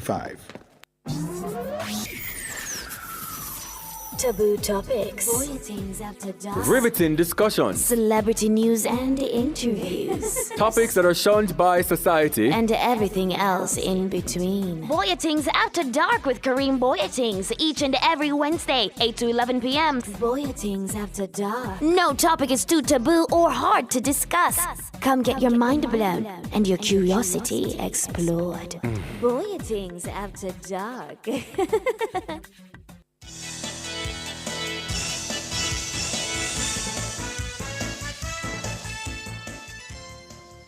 Welcome back, listeners. We're taking your calls. The numbers are 630-937-124 and 618-8255. Sanjay, I believe we have a few words to say before we take the first call. I'll ask you. Yeah, I wanted to comment, Siobhan, on this JTC, the bill, and this back and forth between the teachers and the government. And one of the things that I found instructive for me in all the conversations, or majority of the conversations, is about regulation and the teachers having concern that the JTC have that power, the power to discipline. And I question, Siobhan, why shouldn't the JTC have that power? We see it in the legal profession, where their own body have that power to discipline. Why shouldn't the JTC have that power to discipline? And then this argument about consultation. I remember in the last iteration, the same discussion came up, and I know there were multiple consultations that took place. We had the Joint Select Committee. What more consultation do the JTA, the teachers, what do they want? I found it telling that the lady from GISA was quite clear that she can't see in any instant case where her members put forward information to that Joint Select Committee as to what they wanted from the bill. And now the bill has passed the Senate. It's heading to the House of Representatives to be debated and then passed there, hopefully. At this late stage is when she feels that we need clarity and further information. But I don't think it's the disciplinary issue that they have with the JTC. It is the ability for them to control the disciplinary process that the JTA have an issue with. And I am appalled by how we're going about this, and this, I don't even want to say reverence that we have for the Jamaica Teachers Union, because I refuse to call that body an association from this point on. The Jamaica Teachers Union has the political parties and almost all other stakeholders in education kowtowing to their demands in this almost fear-mongering way that I have serious issue with. This should not be about the teachers. This should not be about the principals or the schools. It's supposed to be about the students. That is what the process of education exists for. And almost every discussion that we have about this bill never seems to have the students at the heart of the discussion. It's about what the teachers want. It's about what the principals want. It's about what the school boards want. It never seems to boil down to what is the best case scenario for the students at these education institutions. Even the NPTAJ president himself put it best. Well, we don't want to rock the boat with the teachers. We want to work together with the teachers. We understand the teachers are advocating for themselves and advocating for their needs. And how can that be the approach that we go into with this discussion? So what do the teachers want? But that has always been the case, because the JTA, knowing that they have so many teachers supporting them, they bring the government in a chokehold many times. But let's look at the benefits of the bill, because it's elevating the teaching profession. That's one. You're having improved teacher accountability, which is important. Set guidelines to govern how our teachers should operate. So I don't see what is this big issue that they're having about it. But you're right, Siobhan. The JTA wants to ensure that they're controlling the process. That's what it comes down to. And it's disturbing.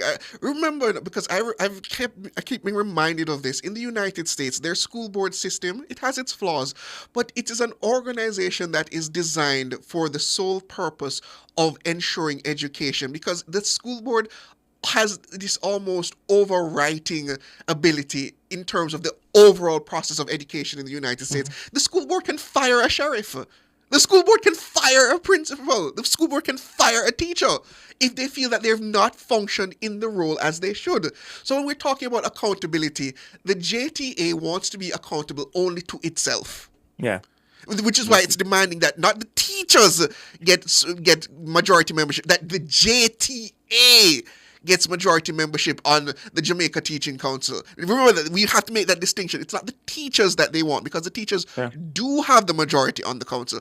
They want the Jamaica Teachers Association to have the majority on the council, because they want to be the ones to have the reins of the teaching profession. And if they had done a good job with that association, which I am now christening a union, there would be no need for a Jamaica Teaching Council at this point in time.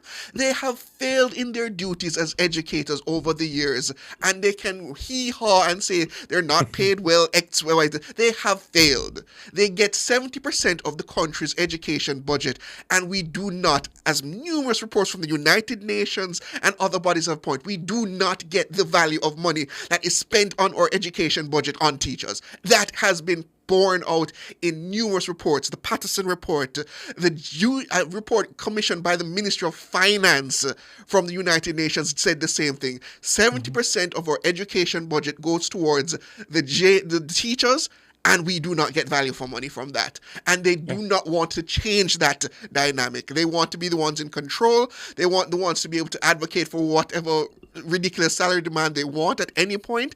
And I believe at this point, I am tired of it. They want to continue to keep the government in a chokehold. But the listeners are complaining that we need to go to the phone line. So let's do that, Siobhan. We have our first caller, Bobby. Hello, Bobby. Yes, good evening. Good evening. Good evening, Siobhan. Good evening, Bobby. How are you doing? I'm okay. Question I want to ask the both of you. How have you drink? Because I want to invite the both of you out to have a drink. I'll drink lemonade, Bobby, or something like that. I don't drink. Because look here, when I sat down a short while ago, this is not what I call to talk about, But knowing as a man who serves on school board, when I hear the both of you a while ago, I said, trust me, I promised the both of you a drink. I promised Tyrone a drink decades now, so it seems like I have to add the both of you also on the list, because trust me, I really agree with the both of you a while ago. What is there for the students? Yeah. They are just elaborating over all these years about their pocket. But what happened to our students? I agree that some students are uncontrollable, and the parents should play their part at home. Where in which parents not playing their part. They are not playing their part at home. They are leaving everything on the teachers. But come on, man. They cannot try to hold the government to muzzle at all time. They cannot do that. Let the country see value for money out of our students. And I really agree with the both of you. Yes, but what I really call to talk about is that suppose you see at the Legends father funeral the other day, you didn't see the head of the country there. What you guys would have to say today? I will just say straight up, Bobby, that comment from Mr. Bunting, I have the greatest respect for Mr. Bunting, and sometimes he plays the politics very well, but this time, what he said was deplorable. Exactly. It's I won't say deplorable, no. It is very atrocious. It should not have even been a comment to question why the Prime Minister showed up, even with a qualification added in terms of it being without giving explanation for the SSL matter. It should not have left Mr. Bunting's mouth. Exactly. And can you imagine those are the people that you say are government in waiting. So can you imagine if God forbid, they should really get back this economy to run, I would have served for all of us. And then I hear the leader of the opposition make some comments the other day about the government, and I hear their opposition spokesperson on housing, the senator there. I just want to say something about the senator, that this Andrew Holness administration build more houses in his time more than what the PMP administration had built in their time, right? So when both he and his leader making all of these false statements about the government, they need to take a step back and look and see how Mr. Holness is managing the economy, because he is managing the economy in a way where in which people are not frustrated, people see his handiwork. So, okay, then, yes, sir, and may God bless and keep you. And finally, I should say happy Teachers' Day to my hard-working teachers at the Eltham High School in Spanish Town, where I serve as a PRO and the PT executive. All right, thank you for that, Bobby. Thank you. So a comment online, Siobhan, someone says, saying that 70% of the budget goes to teachers isn't saying much if the budget is a pittance. It's also the second largest budget in the country after finance. Every budget can be larger, but let us put it in context. After, I believe it is the Ministry of Finance. Yes, that gets the chunk. And then the education budget is the largest the country puts forward. So they get 70% of the second largest budget in the country. What does that say? I'm not sure what I can put that. We have, let's go back to the phone line, Siobhan. We have Dane. Dane, good evening. Good evening, gentlemen. How are you? I'm good. How are you? I'm okay. What's on my mind this afternoon, right? Yes. I heard certain utterances from the mayor of Mandeville and the political platform. And I also managed to read an article in the Sunday Gleaner.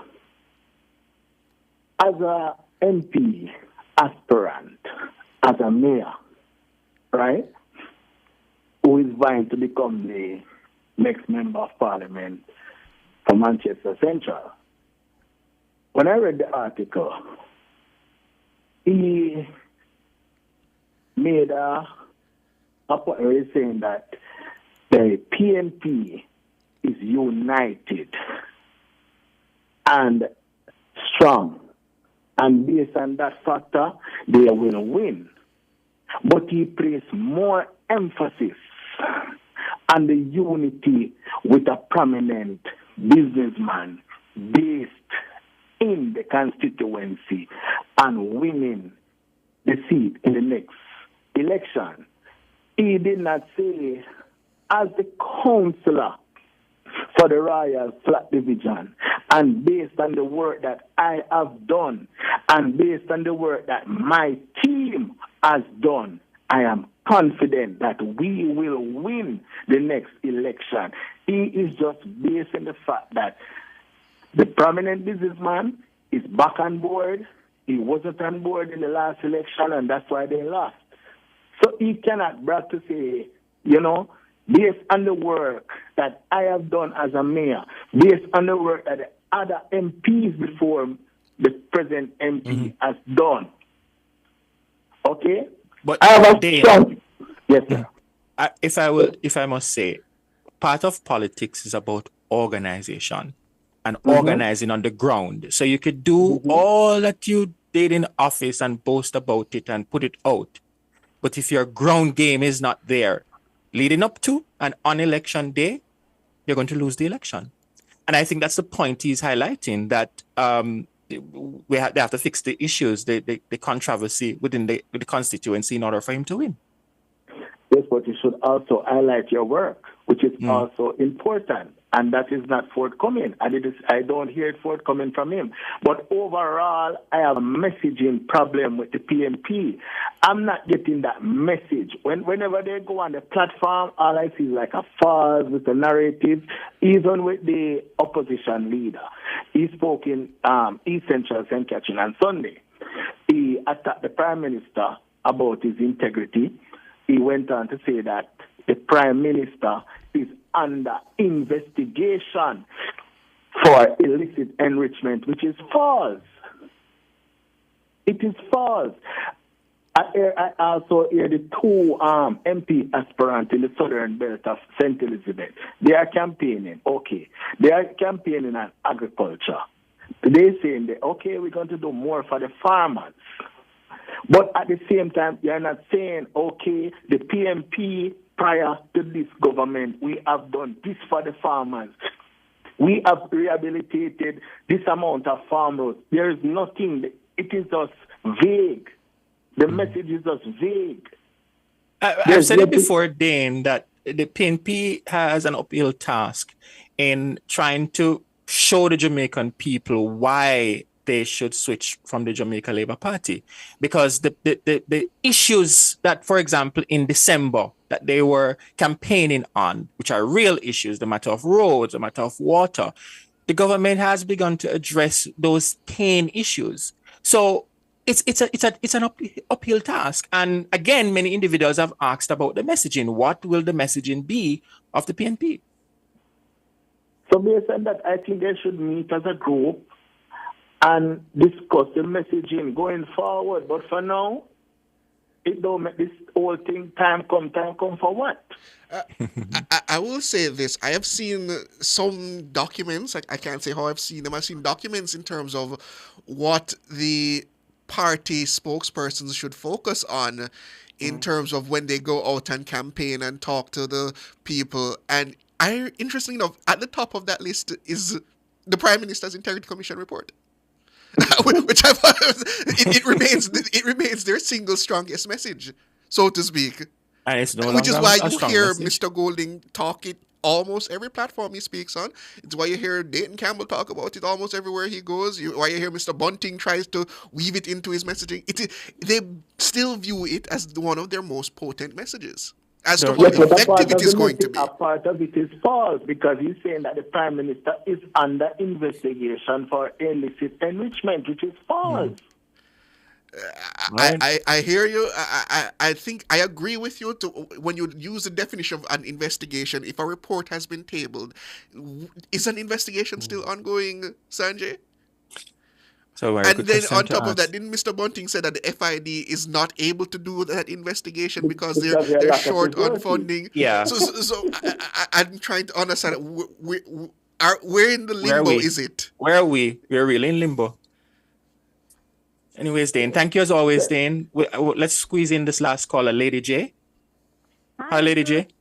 Good night, Sanjay. Good night, Siobhan. Good evening. Good evening. Yes, man, I hoodwinked you. I remember Monty Perkins told us about hoodwinking the people. That's what they are trying to do out there. But the information, people have more information at their fingertips now, so it's a mammoth uphill task they do have.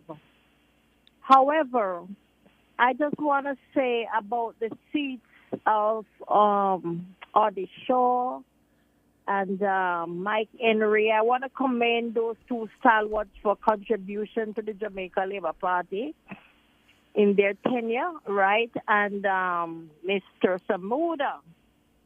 Now, I heard those seats are not settled as yet.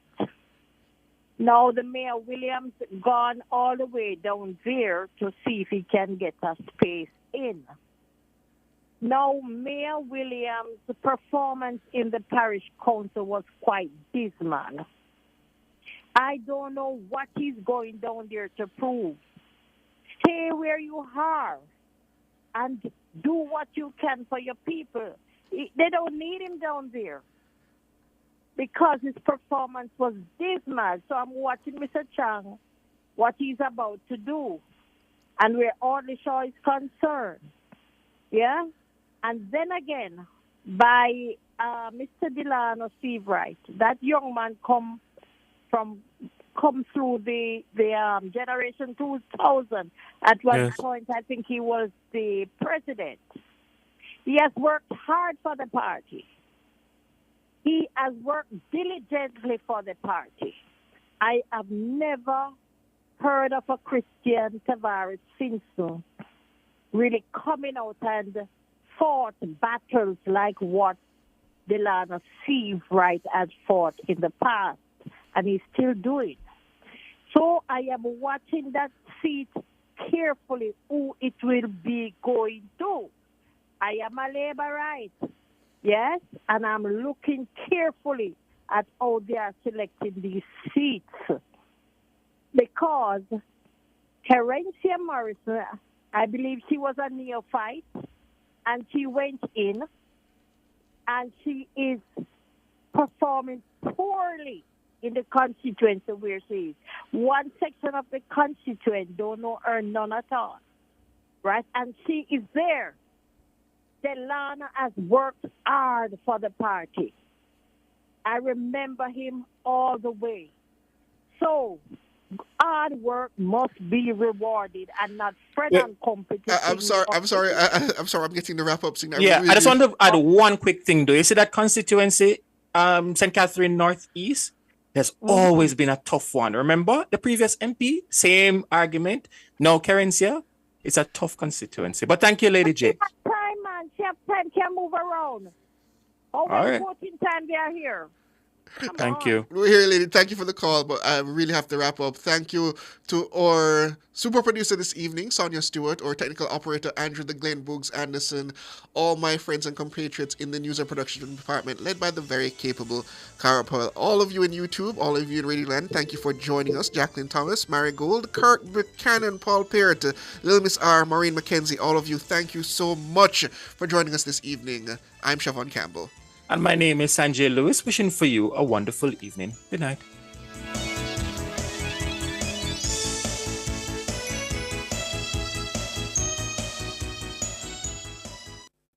Since 1995, we've been your go-to source